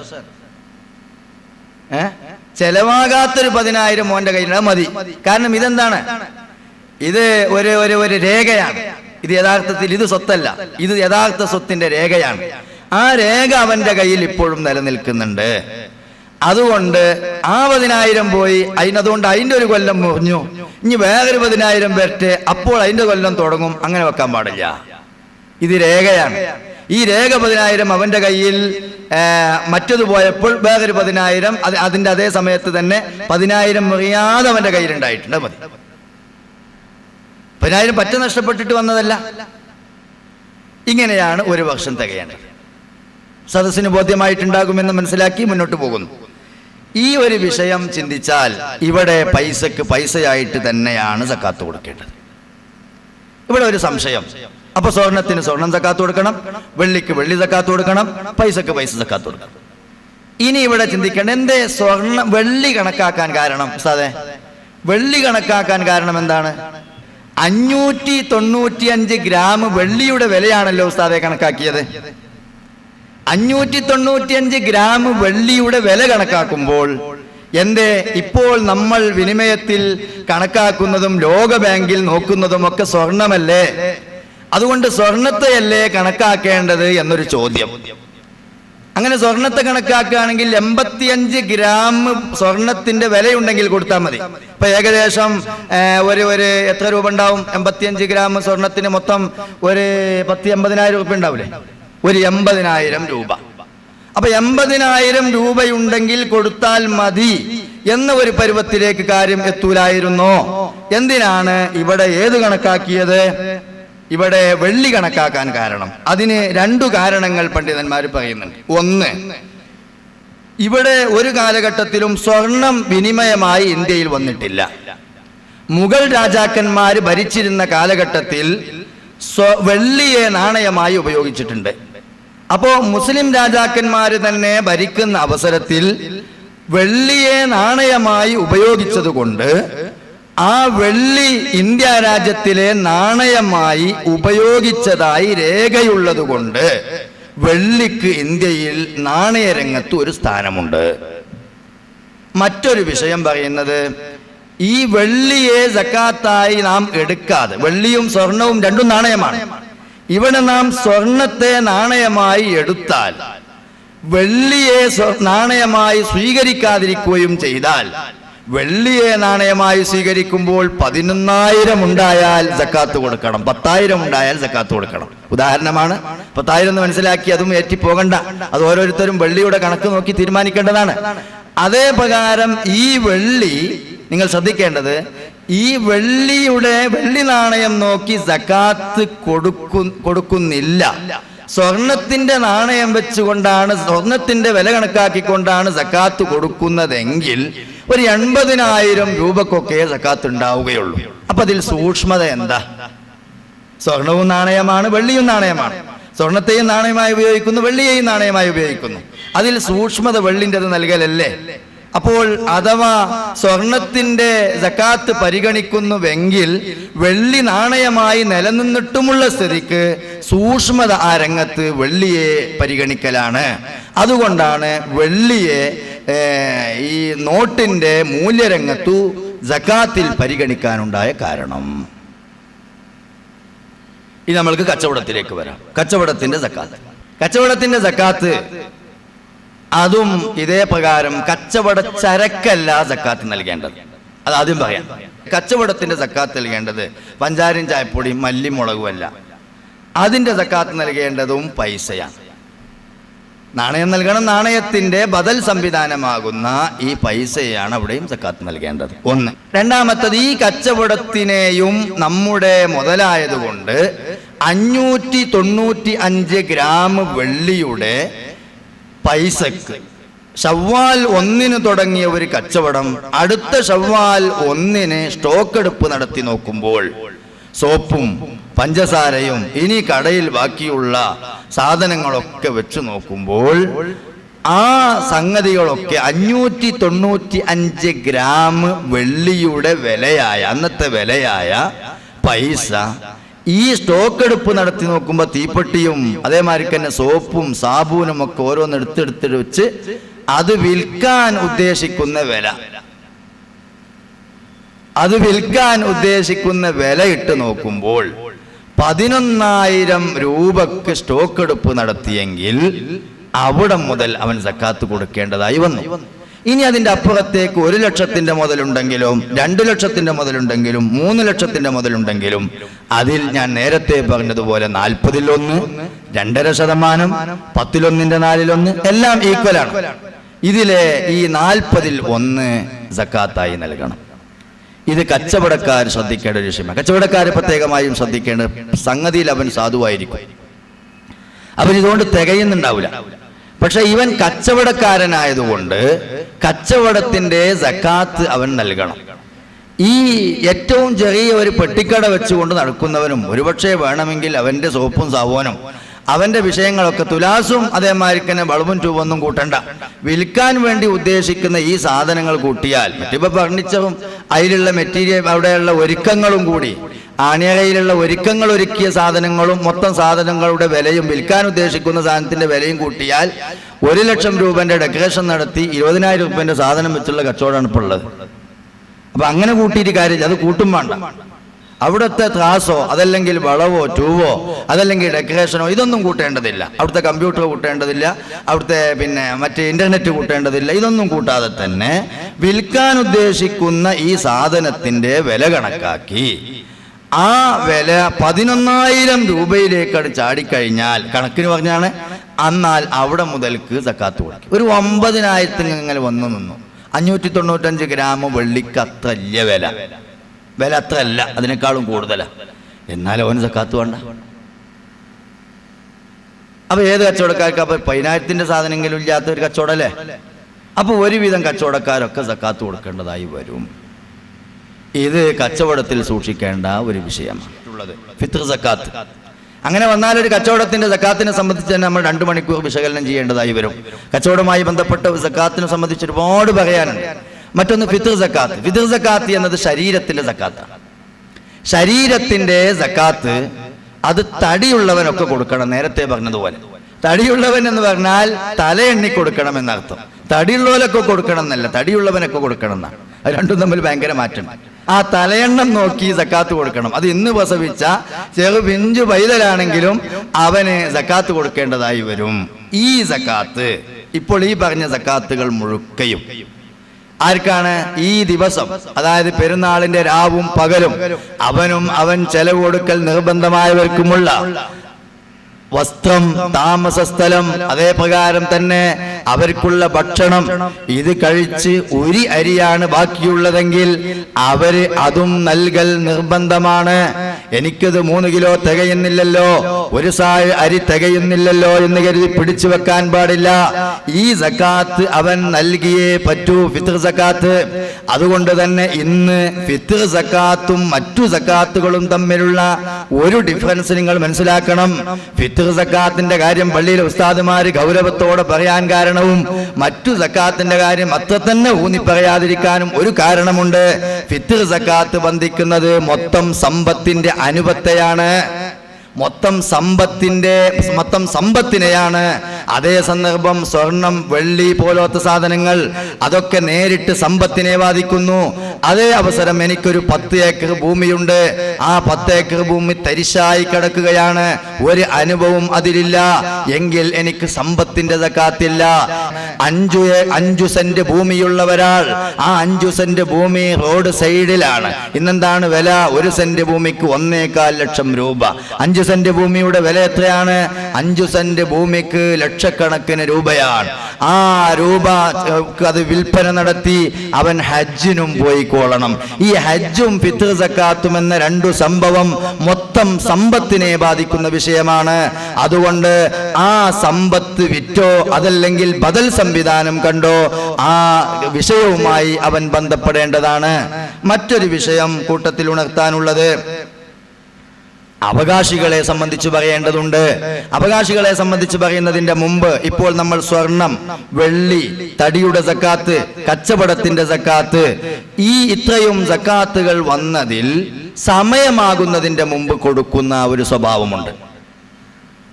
അത് നമ്മുടെ കുറിയുടെ സക്കാത്ത് പറയുമ്പോൾ അങ്ങോട്ട് ആവശ്യവുമാണ്. സമയമാകുന്നതിന്റെ മുമ്പ് കൊടുക്കുക. അപ്പൊ ചില ആളുകളൊക്കെ സക്കാത്ത് കൊടുക്കുന്നത് പരിശുദ്ധ റമദാനിലാണ്. അപ്പൊ ജലോല് പറയും എല്ലാവർക്കും ഇത് മുതലുണ്ടായത് റമദാൻ മാസത്തിൽ തന്നെ, എല്ലാവരും കച്ചവടം തുടങ്ങിയത് റമദാൻ മാസത്തിലാണ്. റമദാൻ മാസത്തിൽ തുടങ്ങാൻ ഗുണമില്ല എന്നല്ലേ പറയല്. അത് വല്ല റജബിലോ അല്ലെങ്കിൽ റബീഉൽ അവ്വലിലൊക്കെയാണ് മട്ടെന്നല്ലേ പറയല്. അപ്പൊ ജലോല് പറഞ്ഞ് അത് സക്കാത്തല്ല, അത് സദക്കയാണ്. അപ്പൊ ചോദിച്ചാൽ പിന്നെ സക്കാത്ത് പിന്നെ എപ്പോഴാ കൊടുക്കല്? അത് കാണണല്ലോ. സദക്കന്നെ നമ്മളെ കയ്യിലെത്തെങ്കിൽ സക്കാത്തല്ലേ എത്തേണ്ടത് എന്നൊക്കെ ചോദിക്കലുണ്ട്. എന്നാൽ അവിടെ ഒരു വിഷയം, ഒരു സംഗതി ഉണ്ട്. എന്താ വെച്ചാല് സമയമാകുമ്പോൾ കൊടുക്കലാണ് അതിന്റെ ഉചിതം. ആ സക്കാത്ത് സമയമാകുന്ന അവസരത്തിൽ കൊടുക്കലാണ് ഉചിതം.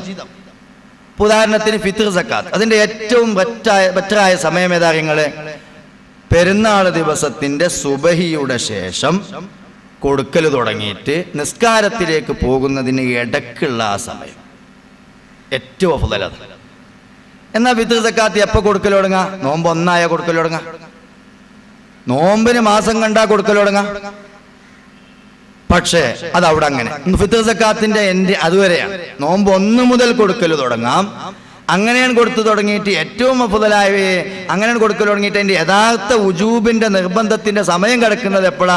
റമദാൻ 30 പൂർത്തിയാവുകയോ അല്ലെങ്കിൽ 29 മാസം കാണുകയോ ചെയ്താൽ വീട്ടിൽ നിർബന്ധമായി ആ അവസരത്തിൽ മരിച്ച ഒരാൾ, ആ അവസരത്തിൽ കൊടുക്കാതെ മരിച്ചുപോയ ആൾ അതിന്റെ അവകാശികൾ ആ സക്കാത്ത് കൊടുക്കേണ്ടതായി വരും, നിർബന്ധം വന്നു. എന്നാൽ അതിന്റെ ഏറ്റവും അഫ്ളലായ സമയം അത് അന്നത്തെ പെരുന്നാൾ ദിവസത്തെ സുബഹിയുടെയും നിസ്കാരത്തിന് പോകുന്നതിന്റെയും ഇടയിലുള്ള സമയം. നിസ്കാരത്തിന്റെ ശേഷം ആ ദിവസത്തെ പെരുന്നാൾ ദിവസത്തെ അസ്തമാനം വരെ കൊടുക്കാനുള്ള സമയമാണ്. കൊടുക്കാം, അതയായിട്ട് തന്നെ വിടും. അതും കഴിഞ്ഞാൽ പിന്നീട് അത് ഖളയായിട്ടാണ് വിടുക. അതേ പ്രകാരം സ്വർണത്തിന്റെയും വെള്ളിയുടെയും സക്കാത്തും നമ്മൾക്ക് നേരത്തെ കൊടുക്കാം. നല്ലതാണെന്നല്ല, കൊടുക്കാം. അങ്ങനെ കൊടുക്കുന്നതിനെ മുഅജ്ജലായ സക്കാത്ത് എന്ന് പേര് പറയും. സൂക്ഷിക്കേണ്ടത് 1 വർഷത്തിലേതേ മുന്തിക്കാൻ പറ്റും. സക്കാത്ത് കൊടുക്കേണ്ട ആളുകൾ നല്ലോണം ശ്രദ്ധിക്കണം. മുതഅല്ലിമീങ്ങൾ അതിലേറെ ശ്രദ്ധിക്കണം. ഇത് വലിയ സംഭവമാണ്. ഒരു കാര്യം, ആദിഹി സക്കാത്തിൽ മുഅജ്ജല, ഇത് എൻ്റെ സമയമാകുന്നതിന്റെ മുമ്പ് കൊടുക്കുന്ന സക്കാത്താണ്. ഇത് നിയ്യത്ത് കരുതണം. അപ്പൊ നമ്മൾക്ക് 6 മാസമായി ഇപ്പോൾ ഒരു കച്ചവടം തുടങ്ങിയിട്ട്, അല്ലെങ്കിൽ 6 മാസമായി എൻ്റെ കയ്യിൽ ഒരു 10 പവൻ വന്നിട്ട്, അപ്പൊ അവൻ സക്കാത്ത് കൊടുക്കുക. എന്നാൽ ഇനി 6 മാസവും കൂടി കഴിഞ്ഞെങ്കിലേ സക്കാത്ത് കൊടുക്കേണ്ടതുള്ളൂ. ഇപ്പോൾ തന്നെ സക്കാത്ത് കൊടുക്കുകയാണ്. അങ്ങനെ കൊടുക്കുന്നുവെങ്കിൽ അവൻ നിയ്യത്ത് കരുതണം, ഹാദിഹി സക്കാത്തിൽ മുഅജ്ജല, ഇതെന്റെ സമയമാകുന്നതിന്റെ മുമ്പ് കൊടുക്കുന്ന സക്കാത്താണ്. ഒന്ന്. രണ്ടാമത്തെ മറ്റൊരു വിഷയം, ഈ സക്കാത്ത് അവൻ കൊടുത്ത് വാങ്ങിയ വ്യക്തി ഇത് വാങ്ങാൻ ബന്ധപ്പെട്ടവനായി യഥാർത്ഥ സക്കാത്ത് കൊടുക്കേണ്ട സമയത്ത് നിലനിൽക്കണം. ഈ പോയിന്റ് വളരെ ഇമ്പോർട്ടൻ്റ് ആണ്. വാങ്ങേണ്ട വ്യക്തി വാങ്ങേണ്ട അവകാശിയായി യഥാർത്ഥ നൽകേണ്ട സമയത്ത് നിലനിൽക്കണം. അപ്പോൾ എങ്ങനെയത്? ഞാനൊരാൾക്ക് സക്കാത്ത് കൊടുത്തു, അയാൾ ഫക്കീർ എന്ന ലെവലിലാണ് അന്ന് സക്കാത്ത് കൊടുത്തത്. അയാൾ സക്കാത്ത് വാങ്ങാൻ അർഹതപ്പെട്ടവനായി 6 മാസം കഴിഞ്ഞപ്പോൾ ഇല്ല. ഓന്റെ മകനും പോയിന് ഗൾഫിലേക്ക്. 6 മാസം കഴിഞ്ഞപ്പോൾ ഓനും വന്നു പൈസ, ഒരു 10-20,000 രൂപ ഓനും അയച്ചു കൊടുത്തു. അങ്ങനെ ആ ടൈമിൽ ഓനേതായി? ഇപ്പൊ മുതലാളിയായി. അതേ പ്രകാരം തന്നെ പിന്നെ അവൻ മുർത്തദ്ദാകണമെന്ന് നോക്കണം. അങ്ങനെ സക്കാത്ത് വാങ്ങാൻ അർഹതയുള്ളവനായി ഈ യഥാർത്ഥ നൽകേണ്ട സമയത്ത് നോക്കി നിൽക്കണം. ഇത് വലിയൊരു സംഭവം. കൊടുത്തു കാണാൻ കഴിച്ചിലാകാൻ പറ്റില്ല. നൽകുന്നവൻ നൽകേണ്ടവനായും നിലനിൽക്കണം. ഇവൻ എന്ത് ചെയ്യുന്നു അറിയോ? ഒരു 10-15 പവനുണ്ടായപ്പോൾ അതിന്റെ സക്കാത്ത് ഒരു കല്യാണം ഉണ്ടായപ്പോൾ കൊടുത്തു. ഈ കിട്ടിയ വ്യക്തികൾക്കറിയാം ഇത് മുഅജ്ജലായ സക്കാത്താണെന്ന്, അതായത് സമയമാകുന്നതിന് കിട്ടിയ സക്കാത്താണെന്ന്. ഇവൻ യഥാർത്ഥ കൊടുക്കേണ്ട സമയമായപ്പോത്തിന് ഇവനേതായി പറ്റ സാധുവായി കൊടുത്തോം കുഴങ്ങി. ഈ രീതിയിലായാലും ഈ സക്കാത്തല്ല. അപ്പൊ നിങ്ങൾ ചോദിച്ചു മോൻ്റെ അടുത്ത് നിന്ന് കിട്ടുമോന്ന് ചോദിച്ചാൽ അത് വാങ്ങണോലും നോക്കണം. എങ്ങനെ വാങ്ങണോലും നോക്കല്? ഇത് മുഅജ്ജലായ സക്കാത്താണ്, സമയമാകുന്നതിന്റെ മുമ്പ് കൊടുത്ത സക്കാത്താണ് എന്ന് ബോധ്യമുള്ള ആളാണെങ്കിൽ അവൻ ആ പൈസ തിരിച്ചു കൊടുക്കണം. അതേ സന്ദർഭം ഓന് വിവരമൊന്നും അറിയില്ല, ഇങ്ങനെ ചുറ്റിയടക്കി, ഇങ്ങനെ അത് കൊടുക്കല്, ചുറ്റിയടക്കി ഇങ്ങനെ കൊടുത്തു, ഇങ്ങനെയാണ് കൊടുത്തു. ഈ കൊടുക്കലില് കൊടുത്തോന് മാത്രമേ അറിയുള്ളൂ ഇത് ഞാൻ സമയമാണ് ഇതിന്റെ മുമ്പ് കൊടുത്ത സക്കാത്താണ്. ഇത് തിരിച്ചു വെച്ച് കണ്ടേ കച്ചവടം ഉണ്ടാക്കാൻ പറ്റും. ഇത് സാധുവാ, അത് ചെലവാക്കി പോയിട്ടുണ്ട്. മറ്റോന് ഞാൻ ഏതായാലും കൊടുത്തത് സമയത്തിനിടക്കാണ് എന്നുള്ള നിലക്കാവുമ്പോൾ ഓനത് എനിക്ക് കൊടുക്കേണ്ടി വരും എന്നുള്ളൊരു ലെവലിൽ ഓൻ ഇങ്ങനെ നോക്കി നിൽക്കും. ആ 6 മാസം ഇങ്ങനെ കരൾ കയ്യിൽ പിടിച്ചിട്ട് അവൻ ജീവിക്കണ്. റഹ്മാനായ തമ്പുരാനെ, ഇവനെ വല്ല പിന്നെ പരാജയം വന്നു പോയാൽ എനിക്കിപ്പോൾ തിരിച്ചു കൊടുക്കേണ്ടി വരുമല്ലോ. ഇവിടെയും ശ്രദ്ധിക്കേണ്ട ഒരു കാര്യം, 1 വർഷത്തെ മുൻതിരിച്ചു കൊടുക്കാൻ പറ്റുള്ളൂ. ഒരു 10 വർഷത്ത് ഒന്നായിട്ടാണ് കൊടുക്കുക, ഹോൾസെയിലായിട്ടേ പറ്റൂല. ലാലി ആമൈനി 2 വർഷത്തെ ഒറ്റ വർഷം. അവിടെ തന്നെയും ശ്രദ്ധിക്കേണ്ട മറ്റൊരു വിഷയം, നിസാബ് കൊടുക്കേണ്ട കണക്ക് എത്തിൻ്റെ ശേഷം കൊടുക്കാൻ പറ്റും. എങ്ങനെ കൊടുക്കേണ്ട കണക്ക് എത്തിൻ്റെ ശേഷം കൊടുക്കല്? ഒരു 10.5 പവൻ ആയിൻ്റെ ശേഷമേ കൊടുക്കാൻ പറ്റുള്ളൂ. അപ്പൊ ഒരാൾ 8 പവനായപ്പോൾ കൊടുത്തു, ഇങ്ങോട്ട് ഒരു 10.5 പവനായപ്പോൾ പറഞ്ഞാൽ ഇപ്പോഴാണ് എനിക്ക് കൊടുക്കാൻ, അത് പറ്റൂല, പിന്നെ വേറെ കൊടുക്കേണ്ടി വരും. അപ്പൊ ഒരു 10.5 പവനായി യഥാർത്ഥത്തിലുള്ള നിസാബ് എത്തിൻ്റെ ശേഷമേ കൊടുക്കാൻ പറ്റുള്ളൂ. അങ്ങനെ കൊടുക്കണ്ട, നിസാബ് എത്തിണീന്റെ മുമ്പ് തന്നെ കൊടുക്കാം. കച്ചവടത്തിൽ ഒരാൾ കച്ചവടം തുടങ്ങി, ഇപ്പൊ സ്റ്റോക്ക് എടുപ്പ് നടത്തിയ ഒരു 5,000 രൂപ ഉണ്ടാവുള്ളൂ. ഒരു 11,000 രൂപ 10,000 രൂപ സ്റ്റോക്ക് എടുപ്പിൽ ഇപ്പം ഉണ്ടാവില്ല. ഇപ്പം തുടങ്ങിയിട്ടുള്ളൂ. ഇങ്ങനെ ഈ പുളിയച്ചാരും ഈ നെല്ലിക്കൊക്കെ പാടായിട്ട് ഇങ്ങനെ തുടങ്ങിയിട്ടുള്ള കുട്ടികൾ ഇങ്ങനെ ഡെവലപ്പായി വന്നിട്ട് വേണം. അങ്ങനെ അത് ഏകദേശം 5-6 മാസം കൂടിയൊക്കെ കഴിഞ്ഞാൽ നല്ല മട്ടത്തിലാവും. അത് അങ്ങനെ വരുന്ന ഒരു രൂപമാണെങ്കിൽ അവനിക്ക് കച്ചവടത്തിൽ നിസാബെത്തുന്നതിന്റെ മുമ്പ് കൊടുക്കാം. അതിന് കാരണം പറയുന്നത് കച്ചവടം പുരോഗമിച്ചു വരികയാണ്. ഇവന്റെ കയ്യിൽ വെക്കുന്ന ഈ സ്വർണവും വെള്ളിക്കും പുരോഗതി ഒന്നുമില്ല, അത് അവിടെ കിടക്കുകയാണ്. അതുകൊണ്ട് കച്ചവടത്തിൽ ഇങ്ങനെ ശേഷം വരുന്ന ഒരു പുരോഗതി കണക്കാക്കിക്കൊണ്ട് കൊടുക്കാൻ ചാൻസ് ഉണ്ട്. മറ്റോടത്തി വെച്ചുകൊണ്ടെന്നാ ഒന്നും ആവൂലല്ലത്. അതുകൊണ്ട് ഇപ്പൊ തന്നെ കൊടുത്തു കണ്ട് ചെയ്താണ്ട, ബുദ്ധിമുട്ടണ്ട എന്നാ ശരീഅത്ത് പറയുന്നു. ഇതിന്റെ ഇടയിൽ സൂചിപ്പിക്കാൻ വേണ്ടി പറഞ്ഞു, വിൽക്കുമ്പോൾ കിട്ടുന്ന വില എന്ന് പറഞ്ഞു. അപ്പൊ ചില ആളുകൾക്ക് സംശയം, സദസ്സിൽ നിന്ന് വന്ന സംശയമാണ്, ഈ റിയൽ എസ്റ്റേറ്റ് അതുമായി ബന്ധപ്പെട്ട ഒരു ചർച്ചയും. അത് വലിയ വിഷയമാണ്. യഥാർത്ഥത്തിൽ ഇപ്പൊ ഈ ഭൂമി കച്ചവടക്കാരൊക്കെ സക്കാത്ത് കൊടുക്കാൻ തുടങ്ങിയാൽ തന്നെ ഇവിടെ വലിയൊരു സംഗതി. ഭൂമി കച്ചവടക്കാർക്ക് മൊത്തം അവരുടെ കയ്യിൽ പിന്നെ ഈ കച്ചവടം തുടങ്ങിയത് മുതൽ ഇപ്പൊ പോലെ കയ്യിലുള്ള സ്വത്ത് നയങ്ങളെ കോടിക്കണക്കിന് റുപ്യന്റെ സ്വത്താണ്. ഈ കോടിക്കണക്കിന് റുപ്യന്റെ സ്വത്ത് ഇവിടെ നിങ്ങൾ ചോദിക്കുന്നത് വിൽക്കുമ്പോൾ വില, വിൽക്കുന്ന വിലയാണ് കൂട്ടേണ്ടത് എന്ന് പറഞ്ഞപ്പോൾ ഉണ്ടായൊരു സംശയമാണ്. ശരിയാണത്. പക്ഷെ വിൽക്കുമ്പോൾ നിങ്ങൾക്ക് എത്ര കിട്ടിയെന്നല്ല, ഒരു ഭൂമിക്ക്, ഒരു ഏരിയയിലെ ഭൂമിക്ക് ശരാശരി വിൽക്കുമ്പോൾ എത്ര കിട്ടും അത് കൂട്ടിയാൽ മതി. വിൽക്കുമ്പോൾ ചിലപ്പോൾ ആണെങ്കിൽ അവൻ വലിയ ആവശ്യക്കാരനാണ്, ഓപ്പൺ വന്നതാ, ഓൻ എവിടുന്നാ വരുന്നത്? അമേരിക്കയിൽ നിന്നാണ് വരുന്നത്. ഓനോട് എൻ്റെ മുതൽ കിട്ടണമെങ്കിൽ എനിക്ക് 10 ലക്ഷം തരണം. യഥാർത്ഥത്തിൽ അവിടെ ഒരു സെന്റിന് 1 ലക്ഷം പോലും വില ഇല്ലാത്ത സ്ഥലമാണ്. എനിക്ക് സെന്റിന് 10 ലക്ഷം തരണം. എൻ്റെ മുതലാണ് എനിക്ക് വേണമെങ്കിൽ മേടിച്ചാൽ മതി. ഇതിന് കൊള്ളലാഭം എന്ന് പറയില്ല കേട്ടോ. അങ്ങനെ ഇല്ല കച്ചവടത്തിൽ. കച്ചവടത്തെ സംബന്ധിച്ചിടത്തോളം കൊള്ളലാഭം എന്ന് പറഞ്ഞാൽ അവൻ എൻ്റെ ഈ സ്വത്ത് ഈ മൊബൈൽ ഫോണ്, ഇത് ഞാൻ ഉപയോഗിച്ച ഫോണാ, എൻ്റെ കയ്യിൽ നിന്ന് ഒരുപാട് തട്ടിയിട്ടുണ്ട്, ഇതാണ് തരണമെങ്കിൽ. ഇത് വല്ലാത്തൊരു മുത്താണ്. ഇതിൽ ഒരുപാട് മസാലൊക്കെ പറഞ്ഞു കൊടുത്തിട്ടുണ്ട്, ഒരുപാട് കാര്യങ്ങളൊക്കെ പറഞ്ഞു. ഇത് എനിക്ക് തരണമെന്നുണ്ടെങ്കിൽ ഒരു 10,000 രൂപ തരാതെ തരൂല എന്ന് എനിക്ക് പറയാം. മാണെങ്കിൽ മേടിച്ചാൽ മതി, നിങ്ങൾക്ക് വേണമെങ്കിൽ മേടിച്ചാൽ മതി. അത് പരസ്പരം തൃപ്തിപ്പെട്ടുകൊണ്ടാണ്. എന്നാൽ ഞാൻ എന്ത് പറയാൻ പാടില്ല, ഇത് ഞാൻ വാങ്ങി, ഇത് ഉദ്ദേശിച്ച മാതിരിയല്ല, ഇതിൻ്റെ ഉള്ളിലെ എന്തൊക്കെ ഉണ്ടെന്നതുകൊണ്ട് ഇത് ഞാൻ വാങ്ങിയപ്പോൾ തന്നെ വില 10,000 എന്ന് പറഞ്ഞു കണ്ട് കബളിപ്പിച്ച് വിൽക്കാൻ പാടില്ല. എൻ്റെ മുതൽ എനിക്ക് എത്ര ഉറുപ്പ്യക്കും വിൽക്കാം, അതിൽ ഒരു വഞ്ചനയും പാടില്ല. ഇത്ര പൈസ തന്നാലേ ഞാൻ തരുള്ളൂ. അതിനെന്താ ഇപ്പം ആരോടപ്പം ചോദിച്ചിട്ടുണ്ട്? അതിൻ്റെ ഇഷ്ടമാണ്. പരസ്പരം പൊരുത്തപ്പെട്ടുകൊണ്ടാകണം എന്ന് മാത്രമേ ഉള്ളൂ. ചുരുക്കത്തിൽ ഒരു സാധനത്തിന് എന്ത് വിലയും വാങ്ങാം, അത് പരസ്പരം പൊരുത്തപ്പെട്ടുകൊണ്ടാവണം. അതിൽ കളവുണ്ടാകാൻ പാടില്ല, അതിൽ വഞ്ചന ഉണ്ടാകാൻ പാടില്ല, അതിലുള്ള മുഴുവൻ അഴിവുകളും കാണിച്ചു കൊടുക്കണം, പറഞ്ഞു കൊടുക്കണം എന്ന നിബന്ധനയൊക്കെ സൂക്ഷിച്ചാൽ ആ വിഷയത്തിൽ പ്രശ്നമില്ല. അപ്പോൾ ആ വില, അപ്പോൾ ഈ നാട്ടിലുള്ള അത് വിറ്റാൽ കിട്ടുന്ന സാമാന്യ വില, അത് ഓരോ സ്ഥലത്തെ ഭൂമിക്ക് ഒരു പഞ്ചായത്തിൽ ഇന്ന പഞ്ചായത്ത്, അപ്പോൾ മുനിസിപ്പാലിറ്റിയിൽ വില കൂടുതലായിരിക്കും, കോർപ്പറേഷനിൽ അതിലേറെ കൂടുതലായിരിക്കും, പഞ്ചായത്തിൽ അതിനപേക്ഷിക്കായിട്ട് കമ്മിയായിരിക്കും. അത് ഓരോ സ്ഥലത്തും ഒരു വില ഉണ്ടാവും. എന്നാൽ വാങ്ങിയ വിലയല്ല, വാങ്ങിയത് 10 കൊല്ലം മുമ്പ് എത്രക്കാ വാങ്ങി? സെന്റിന് 1500. ഇപ്പം എന്താ വില? ഇപ്പം ആ ഏരിയയിലൊക്കെ 15,000 രൂപയാണല്ലോ സെന്റിന്, അതാ വില. അത് നമ്മൾ ഓനത് വിൽക്കണ നേരത്ത് വലിയൊരു ഗോളേര് വന്നൊരു ഗൾഫേരം വന്നു, ഓന് നല്ലൊരു സൈറ്റാന്ന് തോന്നി, ഓൻ ഇഷ്ടപ്പെട്ടു, ഇപ്പം വിൽക്കാൻ കരുതണമില്ല. അല്ലടാ ഞാൻ എനിക്ക് 25 വെച്ച് തരാം, ഓക്കെ, ആ വില കിട്ടണ്ട, അത് എപ്പോൾ കിട്ടണതാണ്, അത് ഓൻ എടുത്തു പോകാം. എന്നാൽ ഞാൻ അന്ന് 15,000 വെച്ചാണല്ലോ സക്കാത്ത് കൊടുത്തത്, അതുകൊണ്ട് ഇപ്പം ഇത് 10 കൂടി സക്കാത്ത് കൊടുക്കാൻ ഞാൻ വേണ്ട, ഇത് മതി. അത് കൊടുക്കലോടുകൂടി ലാസിമായി പോയി. ഇനി കുറിയുടെ സക്കാത്ത്, PF-ന്റെ സക്കാത്ത്, PF അഡ്വാൻസ്, ഇങ്ങനെ തുടങ്ങിയിട്ട് ഇൻഷുറൻസിനെ പറ്റി ആദ്യം ഒന്ന് പറഞ്ഞു പോവാം. ഇൻഷുർ എന്ന് പറഞ്ഞാൽ ഇന്ന് ഇന്ത്യ രാജ്യത്ത് നടക്കുന്ന ഒരു ഇൻഷുറും പലിശയിൽ നിന്ന് മുക്തമല്ല. എല്ലാ ഇൻഷുറുകളും പലിശയാണ്. വണ്ടി ഇൻഷുർ ആയിരുന്നാലും, ലൈഫ് ഇൻഷുർ ആയിരുന്നാലും, എല്ലാ ഇൻഷുറുകളും, കമ്പനി ഇൻഷുർ ആയിരുന്നാലും എല്ലാ ഇൻഷുറുകളും പലിശയാണ്. അപ്പോൾ പിന്നെ നമ്മുടെ ഒരു വണ്ടി വാങ്ങണം, ആ വണ്ടി ഉപയോഗിക്കാതെ എനിക്ക് കഴിയില്ല, എന്നാൽ അവിടെ പലിശയിൽ നിന്ന് രക്ഷപ്പെടാൻ ഇൽത്തിഹാരിയാണ് അവൻ കുടുങ്ങിയവനാ. അവനെ സംബന്ധിച്ചിടത്തോളം യാത്ര ചെയ്യാൻ ഒരു വണ്ടി അത്യാവശ്യമാണ്, അല്ലെങ്കിൽ അവനിക്ക് ഈ ഓട്ടവും ചാട്ടവും നടക്കൂല, അവന്റെ ജീവിതോപാധികളൊന്നും ചെയ്തു തീർക്കാൻ കഴിയില്ല എന്നുണ്ടെങ്കിൽ അവനൊരു വണ്ടി വാങ്ങുന്ന അവസരത്തിൽ ശരീഅത്ത് പറയുന്നത് ആ വണ്ടിക്ക് 3rd ക്ലാസ് ഇൻഷുർ കിട്ടുമെങ്കിൽ അത് വാങ്ങണമെന്നാണ്. ഇപ്പൊ നമ്മൾ പറയുന്ന ശരീഅത്തിന്റെ നിയമമാണ്. അതിൽ അത്രേ മുർത്തഹുള്ളൂ, അത്രേ അതിൽ അത്യാവശ്യ കേസുള്ളൂ. അതേ സന്ദർഭം ആ വണ്ടി അവന് വാങ്ങണം. അവനൊരു വലിയ നേതാവാണ്.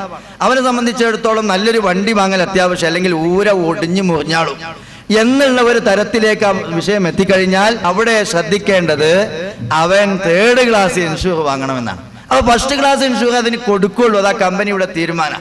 അപ്പൊ പിന്നെ ഗത്യന്തരമില്ല, 1st ക്ലാസ് തന്നെ. എന്നിട്ട് മഹാന്മാർ പറയുന്നു 2 വണ്ടി പാടില്ല, അത് അത്യാവശ്യത്തിനേക്കാൾ കൂടുതലാണ് ഇൻഷൂറിന്റെ കാര്യം വിചാരിച്ചിട്ട്.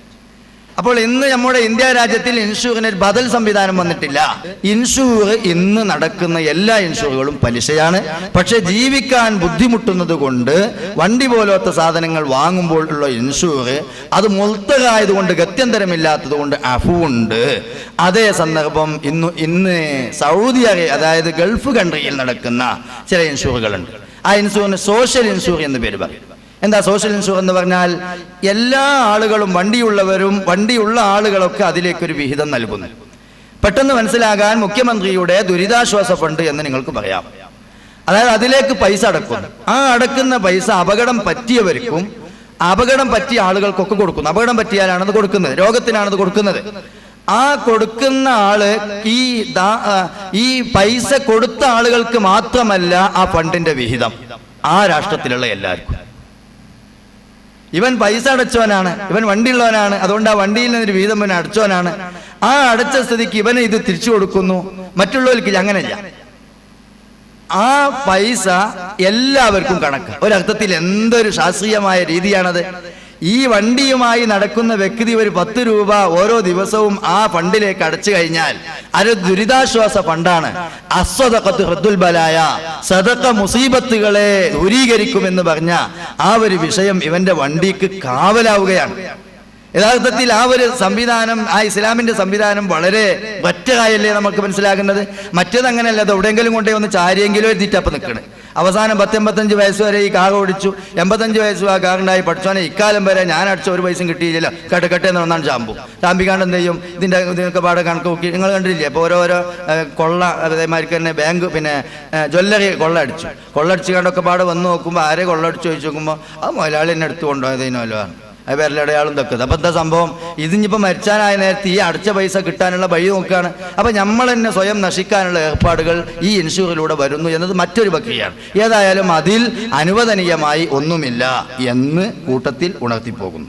അഡ്വാൻസ് സംഖ്യയുടെ സക്കാത്ത്. ഒരു സംഖ്യക്ക് 2 പേര് സക്കാത്ത് കൊടുക്കേണ്ട രൂപം വരുന്നുണ്ട്. കടം ഒരാൾ വാങ്ങി, എൻ്റെ കയ്യിൽ നിന്ന് ഒരാൾ 1 ലക്ഷം രൂപ കടം വാങ്ങി. അയാൾ 1 ലക്ഷം രൂപ കൊണ്ട് കച്ചവടം ചെയ്തു. എന്നാൽ ആ 1 ലക്ഷം രൂപ മുതലിറക്കി കച്ചവടം ചെയ്ത് സ്റ്റോക്ക് എടുപ്പ് നടത്തി നോക്കുമ്പോൾ ഒരു വർഷം കൊണ്ട് 2 ലക്ഷമായി വർദ്ധിച്ചിട്ടുണ്ട്. ആ 2 ലക്ഷത്തിന്റെ സക്കാത്ത് അവൻ കൊടുക്കണം. 1 ലക്ഷം എൻ്റെ കടമാണ്, അത് എൻ്റെ സ്വത്താണ്, എപ്പോഴും എനിക്ക് കിട്ടുന്ന സ്വത്താണ്. ആ 1 ലക്ഷത്തിന്റെ സക്കാത്ത് ഞാനും കൊടുക്കണം. അപ്പോൾ ഒരു മുതലിന് 2 പേര് സക്കാത്ത് കൊടുക്കേണ്ട ഒരു രൂപമാണ്. അതേപോലെ തന്നെ എൻ്റെ കയ്യിൽ നിന്ന് ഒരാൾ 1 ലക്ഷം രൂപ കടം മേടിച്ചു കൊണ്ടുപോയി. അവൻ എന്തിനാ അത് കൊണ്ടുപോയത്? ഈസിയിലിട്ട് ഇങ്ങനെ നടക്കാൻ, വേറെ ആവശ്യമൊന്നുമില്ല. ഇവൻ ഈ 1 ലക്ഷം രൂപയായിട്ട് ഒരു കൊല്ലാണ് നടന്നു. എന്നാൽ 1 ലക്ഷം രൂപക്ക് എൻ്റെ മുതലാണെന്ന നിലക്ക് ആ 1 ലക്ഷം രൂപക്ക് ഞാൻ സക്കാത്ത് കൊടുക്കണം. അവൻ്റെ കയ്യിൽ അവൻ സൂക്ഷിച്ച് അവൻ ഉപയോഗിക്കാൻ പറ്റിയ മുതലായിരുന്നു എന്ന നിലക്ക് അവൻ 1 വർഷത്തിനും സക്കാത്ത് കൊടുക്കണം. അങ്ങനെ ആ 1 ലക്ഷം രൂപക്ക് 5000 രൂപ സക്കാത്ത് വരും. 2500 ഞാനും 2500 മറ്റും. അങ്ങനെ ഒരു സംഖ്യക്ക് 2 പേര് സക്കാത്ത് കൊടുക്കും. അപ്പോഴാണ് അഡ്വാൻസിന്റെ സക്കാത്തിനെ സംബന്ധിച്ച് കയറി വരുന്നത്. അഡ്വാൻസിന്റെ സക്കാത്തിനെ സംബന്ധിച്ചുള്ള ചർച്ച. അപ്പം നമ്മൾ കട എടുത്തു. ആ കടയിൽ നമ്മൾ പിന്നെ അത് കിട്ടണമെങ്കിൽ 1 ലക്ഷം രൂപ അഡ്വാൻസ് ആയിട്ട് കൊടുക്കണം. ഈ അഡ്വാൻസിന്റെ സക്കാത്ത് ആര് കൊടുക്കും? അഡ്വാൻസിന്റെ സക്കാത്ത് നമ്മൾ കൊടുക്കണം. ആരാണോ 1 ലക്ഷം കൊടുത്തതെങ്കിൽ അവർ കൊടുക്കണം. മറ്റാൾ കൊടുക്കണം. മറ്റാളത് കഴിഞ്ഞില്ലേ, മറ്റാൾക്ക് നമ്മൾ കടമായിട്ട് കൊടുത്താണ്. അഡ്വാൻസിന്റെ മറ്റൊരു ഭാഷാന്തരമാണ് യഥാർത്ഥത്തിൽ കടം കൊടുത്തെങ്കിലേ അയാൾ തരുള്ളൂ അയാളെ കട. അങ്ങനെ ഡിമാൻഡാണ്. 1 ലക്ഷം രൂപ കടം കൊടുത്തെങ്കിലേ അയാൾ ഏത് തരുള്ളൂ, അയാളെ കട നമ്മൾക്ക് വാടകയ്ക്ക് തരുള്ളൂ. അത് നമ്മൾ ഡിപ്പോസിറ്റ് ചെയ്യണം. ആ 1 ലക്ഷം രൂപ കൊണ്ടാണ് അയാൾ കട്ടിങ് കല്ലൊക്കെ വാങ്ങിയത്. അതോടുകൂടി അയാൾ എടുക്കുന്ന പൈസ കഴിഞ്ഞു, അതെടുത്ത് കടയായിരുന്നു. എന്നാൽ ഈ 1 ലക്ഷം രൂപ എത്ര വർഷമാണോ ഇയാളെ കയ്യിൽ നിൽക്കുന്നത് അത്രയും വർഷത്തിന്റെ സക്കാത്ത് ഈ സംഖ്യ തിരിച്ചു കിട്ടുമ്പോൾ കൊടുക്കണം. കൊടുത്തതിന് ശേഷം 1 വർഷം തികഞ്ഞതിൻ്റെ ശേഷമുള്ള എല്ലാ കൊല്ലങ്ങൾക്കും കൊടുക്കണം. ഇത് വലിയൊരു സംഭവമാണ്. 1 ലക്ഷം രൂപ ഒരു കടക്ക് വേണ്ടി ഒരാൾ പിന്നെ അഡ്വാൻസ് കൊടുത്തു. ആ കടയിൽ നിന്ന് അദ്ദേഹം ഒഴിയുന്നത് 10 വർഷം കഴിഞ്ഞതിൻ്റെ ശേഷമാണ്. എന്നാൽ 9 വർഷത്തിൻ്റെ സക്കാത്ത് 1 ലക്ഷത്തിന് കണക്കൂട്ടി കൊടുക്കണം. ആദ്യത്തെ വർഷത്തേത് 2500, രണ്ടാമത്തെ വർഷത്തേത് 97,500ന്റെ 2.5%. അത് കൊടുത്ത് ബാക്കിയുള്ളതിന്റെ 2.5%, അത് കൊടുത്ത് ബാക്കിയുള്ളതിന്റെ 2.5%, അത് കൊടുത്ത് ബാക്കിയുള്ളതിന്റെ 2.5%. അങ്ങനെ കീപ്പിട്ട്. അങ്ങനെ ആകുമ്പോൾ ഇത് കഴിച്ചൊന്നുമില്ല. അങ്ങനെ കഴിയൂല. പരമാവധി വന്നാൽ എത്ര വരും? ഒരു 10 കൊല്ലത്തിന് പരമാവധി വന്നാൽ ഒരു 10 റുപ്യ വരും. അങ്ങനെ വരും. അങ്ങനെ വന്നാൽ ഇവിടെ നിങ്ങൾ ശ്രദ്ധിക്കേണ്ടത് ഒരു 10-12 റുപ്യ വരും. അപ്പൊ നിങ്ങൾ ചോദിക്കാനുള്ളത് ഇതിപ്പോ വലിയൊരു നഷ്ടമല്ലേ? ഇത് ഭയങ്കര ആളാണ്. ഈ 1 ലക്ഷം റുപ്യ ഓൻ്റെ അടുത്ത് അഡ്വാൻസ് ആയിട്ട് വെക്കലോടുകൂടി എൻ്റെ മുഴുവൻ അറ്റുറ്റാരങ്ങളും തീർന്നല്ലോ. അങ്ങനെയുണ്ട് ചിലവർക്കൊരു ചോദ്യം. അതെ 5 ലക്ഷം റുപ്യ സക്കാത്ത് കൊടുക്കാണ്ട് അതിന്റെ സക്കാത്ത് 1 കൊല്ലം കൊടുത്തു, ഇനി പിറ്റത്തെ കൊല്ലം കൊടുക്കുക. അങ്ങനെ കൊടുത്താണ് തീരുക. ഇത് ഇരുന്ന് കണക്കൂട്ടി വെക്കണം. ഇവിടെ 2 കാര്യം. ഇത് ഇരുന്ന് കണക്കൂട്ടി കഴിഞ്ഞാൽ 5 ലക്ഷത്തിനല്ല പിന്നീട് കൊടുക്കുന്നത്. ഈ 5 ലക്ഷത്തിന് 12,500 രൂപ സക്കാത്ത് കൊടുത്തതിന്റെ ബാക്കിയുള്ളതിന്റെ സംഖ്യക്കെ പിന്നീട് സക്കാത്ത് കൊടുക്കുന്നുള്ളൂ. അതിന്റെ ബാക്കിയുള്ളതിനെ പിന്നീട് സക്കാത്ത് കൊടുക്കണുള്ളൂ. ആ കൊടുത്തതിന്റെ ബാക്കിയുള്ളതിനെ പിന്നീട് കൊടുക്കണുള്ളൂ. അങ്ങനെ ചുരുങ്ങി വരികയാണ്. ഇത് തീരണമെങ്കിൽ നൂറ്റാണ്ടുകൾ കഴിയും. അപ്പോൾ അതിന് ഇപ്പം തന്നെ കഴിയൂലേ? ഒന്ന്. രണ്ടാമത്തെ മറ്റൊരു പോയിന്റ് എന്താന്ന് വെച്ചാൽ, ഈ സക്കാത്ത് 5 ലക്ഷം രൂപ ഡിപ്പോസിറ്റ് ഉള്ള ഒരു വ്യക്തി, അല്ലെങ്കിൽ 5 ലക്ഷം രൂപ കാശായി ബാങ്കിലുള്ള ഒരു വ്യക്തി, 5 ലക്ഷം രൂപ കാശായി തൻ്റെ സെൽഫിലുള്ള ഒരു വ്യക്തി, ആ വ്യക്തിയെ നമ്മൾ സമ്മതിക്കണം. ഈ 5 ലക്ഷം രൂപമ്മ തൊടാതെ അവന്റെ മകളെ കല്യാണം കഴിഞ്ഞു. ഈ 5 ലക്ഷം രൂപമ്മ തികയാതെ പിന്നെ മക്കളെ കഫക്കെട്ടും മക്കളെ പനിയും മക്കളെ തലവേദനയും അവിടുത്തെ കല്യാണം സൽക്കാരും പേറ്റിനുട്ടി കൊണ്ടുപോലും പേറ്റിന് കൊണ്ടുവരലും എല്ലാ പരിപാടിയും ഈ 5 ലക്ഷത്തുമ്പോ തൊടാതെ കഴിഞ്ഞു. അപ്പോൾ ഓൻ എന്ത് സമ്പന്നനാ? ഓനോട് പറഞ്ഞൂടെ നമുക്ക് ഇത് 2,500 കൊടുക്കണം? ഓൻ ചില്ലറ ആളല്ലല്ലോ.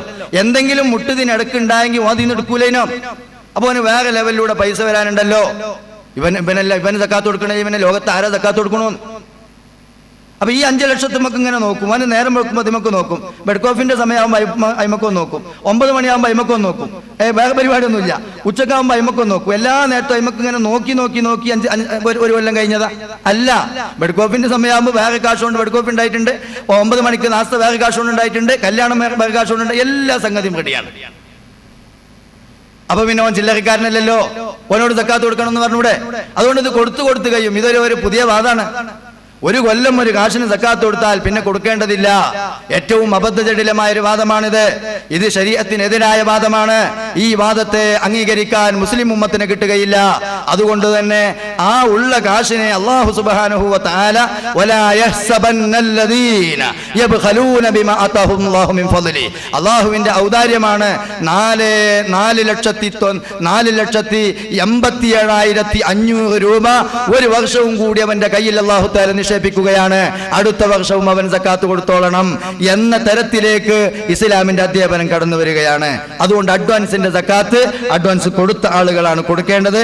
പക്ഷേ ആ കാശ് കിട്ടണമെങ്കിൽ ഇവൻ കച്ചവടം നിർത്തേണ്ടതായി വരും. അങ്ങനെ കിട്ടാനുള്ള കടത്തിന് കിട്ടുന്ന അവസരത്തിൽ സക്കാത്ത് കൊടുത്താൽ മതി. പക്ഷേ ആ അവസരത്തിൽ സക്കാത്തിന്റെ വിഹിതം തീർത്തു കൊടുത്തോളണം. കൊല്ലം കൂട്ടി തീർത്തു കൊടുത്തോളണം. കുറിയുടെ സക്കാത്ത് ഇപ്പൊ നമ്മളൊരു ഹലാലായ സമ്പാദ്യമാർഗം എന്ന നിലക്ക് ലേലക്കുറി എന്ന് പറഞ്ഞ കുറിയുണ്ട്. അത് തനിച്ച പലിശയാണ് കേട്ടോ. ലേലക്കുറി എന്ന് പറഞ്ഞ, അതായത് വിളിച്ചവൻ വിളിച്ചെടുത്താൽ പിന്നീട് കൊടുക്കേണ്ടതില്ല, അത് പലിശയാണ്. അത് വിളിച്ചെടുക്കുന്നത് തന്നെ എങ്ങനെയാന്ന് വെച്ചാൽ, വിളിച്ചവൻ വിളിച്ചെടുക്കുക കുറി. അപ്പൊ എന്താ വിളിച്ചെടുത്ത എങ്ങനെ? ഇവൻ ഒരു സാധു കുറെ അടിച്ചിട്ടുണ്ടാവും. അങ്ങനെ വിളിച്ചെടുത്ത് ഇവന് നല്ല ടൈറ്റുള്ള സമയത്താവുമ്പോൾ അവൻ അടച്ച സംഖ്യ പോലും ഈ വിളിയിൽ വരുന്നില്ല. ഞാനതിനെ 14,000 വിളിച്ചു. അതിലേറെ ടൈറ്റുള്ള ഒരാൾ പറയാൻ ഞാൻ 13,000 വിളിച്ചു. അതിലേറെ ടൈറ്റുള്ള ആൾ പറയാണ് 12,000 വിളിച്ചു. മൊത്തം 25,000 ഒക്കെ അടിച്ചിട്ടുണ്ടാവും. ഇവനെ ഈ സമയത്തിലുള്ള ടൈറ്റ് കൊണ്ട് അവൻ ഇങ്ങോട്ട് വിളിച്ചെടുക്കുകയാണ്. 12,000 പോട്ടെ, എന്നാൽ എനിക്ക് ബാക്കിയുള്ളതുകൊണ്ട് ഇടപാട് നടത്താലോ എന്നുള്ളത്. ഇത് യഥാർത്ഥത്തിൽ കള്ളപ്പലിശയാണ്.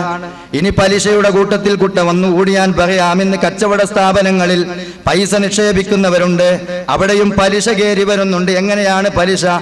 ലാഭത്തിലും നഷ്ടത്തിലും പങ്കാളിയായിക്കൊണ്ടുള്ള, ലാഭത്തിലും നഷ്ടത്തിലും തുല്യ പങ്കാളിത്തമുള്ള ആ രീതി മാത്രമേ കച്ചവടത്തിൽ അനുവദനീയമാവുകയുള്ളൂ. അതേ സന്ദർഭം കച്ചവടത്തിലേക്ക് ഡിപ്പോസിറ്റ് ചെയ്യുന്നു, 1,00,000 രൂപ ഡിപ്പോസിറ്റ് ചെയ്യുന്നു. ഒരു മാസമാകുമ്പോൾ 1,500 രൂപ കൊടുക്കുന്നു. ലാഭമോ നഷ്ടമോ ഇവരറിയുന്നില്ല. ഈ ഒരു പ്രക്രിയയിലേക്ക് കാര്യമെത്തുന്നത് ഈ 1,500 രൂപയും കള്ളപ്പലിശയാണ്. ഏത് പലിശ നടത്തുന്നവനും പലിശ വാങ്ങുന്നവനും അതിന്റെ ലാസ്റ്റ് ഭാഗം പാപ്പരത്തമാണ്, ചീപ്പാണ്. അവൻ ആളുകളുടെ കൊള്ളരുതാത്തവനാകും. ഞാൻ ഇത്ര ലക്ഷം രൂപ ആ സ്ഥാപനത്തിലേക്ക് കൊടുത്തിരുന്നു എന്നതുപോലും ജനമറിയുന്നത് ജാള്യതയോടുകൂടെ മാത്രമേ കാണാൻ കഴിയുകയുള്ളൂ. ഹബീബായ നബി സല്ലല്ലാഹു അലൈഹി വസല്ലമ തങ്ങൾ പറഞ്ഞത് അർരിബാ ആഖിബുദ്ദുല്ലൂ. ഇന്ന് കണ്ടില്ലേ നിങ്ങൾ, കുന്നംകുളം ടൗണിൽ ചെന്ന് നോക്കിയാൽ വലിയ വലിയ നസ്രാണി പ്രമാണിമാർ ഒരു വലിയ കടകളിൽ 1,00,000 2,00,000 ഒക്കെ വാടകയും അഡ്വാൻസുമുള്ള കടകളിൽ ഒരു വീടിയുടെ ഇലയുടെ ചാക്കുമായി ഒരു മനുഷ്യൻ ഇങ്ങനെ ഇരിക്കുകയാണ്, ഒരു മനുഷ്യക്കോലം. അവരെ അല്ലാഹു തആല അവിടെ വെച്ചുകൊണ്ട് പരീക്ഷിക്കുകയാണ്, നിന്ദ്യരാക്കുകയാണ്. ഒരു കാലത്ത് പാവപ്പെട്ട മുസ്ലിമീങ്ങളുടെ വിയർപ്പിന്റെ കണങ്ങൾ ഊറ്റിവലിച്ചെടുത്തുകൊണ്ട് പലിശപ്പണം തിന്നുകൊണ്ട് അവരുടെ പിതാമഹന്മാർ യാത്രയായപ്പോൾ അവരുടെ മക്കളെ വെച്ചുകൊണ്ട് ഇവിടെ ചീപ്പാക്കുകയാണ്. ഹബീബായ നബി സല്ലല്ലാഹു അലൈഹി വസല്ലമ തങ്ങൾ പറയുന്നു, ഇന്ന ആഖിറഹുദ്ദുല്ലൂ, പലിശയുടെ ലാസ്റ്റ് നീചത്വമാണ്, എല്ലാം കയ്യിൽ നിന്ന് നഷ്ടപ്പെട്ടുകൊണ്ടുള്ള ഒരു മുഫ്ലിസാകുന്ന കോലമാണ്. അവൻ തന്നെയും സമൂഹത്തിന്റെ ഇടയിൽ വളരെ കൂടുതൽ ഇമേജ് തകർന്നവനാകും. നാളെ പരലോകത്തിലോ അവനിങ്ങനെ എണീക്കുമ്പോൾ പറയുമ്പോൾ അവനിങ്ങനെ എണീക്കുന്ന സന്ദർഭം, അവൻ വല്ല ചെയ്ത്താനിളകി വീണ ആളുകൾ എണീക്കുന്നത് പോലെ ഇങ്ങനെ ഇഴഞ്ഞ് എണീക്കുമെന്നും അവനെ കണ്ട് മറ്റുള്ളവർ പരിഹാസ്യത്തോടുകൂടെ നോക്കുമെന്നും പരിശുദ്ധ ഖുർആൻ നമ്മൾക്ക് വിളംബരപ്പെടുത്തി തന്നില്ലേ? ഇതുകൊണ്ട് എന്റെ പ്രിയപ്പെട്ട സഹോദരന്മാരെ, ഇന്ന് പലിശ ഏതൊക്കെ ലൈനിലൂടെ കടന്നു വരുന്നു എന്നത് പറഞ്ഞു തീർച്ചപ്പെടുത്താൻ പറ്റാത്ത വിധം കൂടുതലാണ്.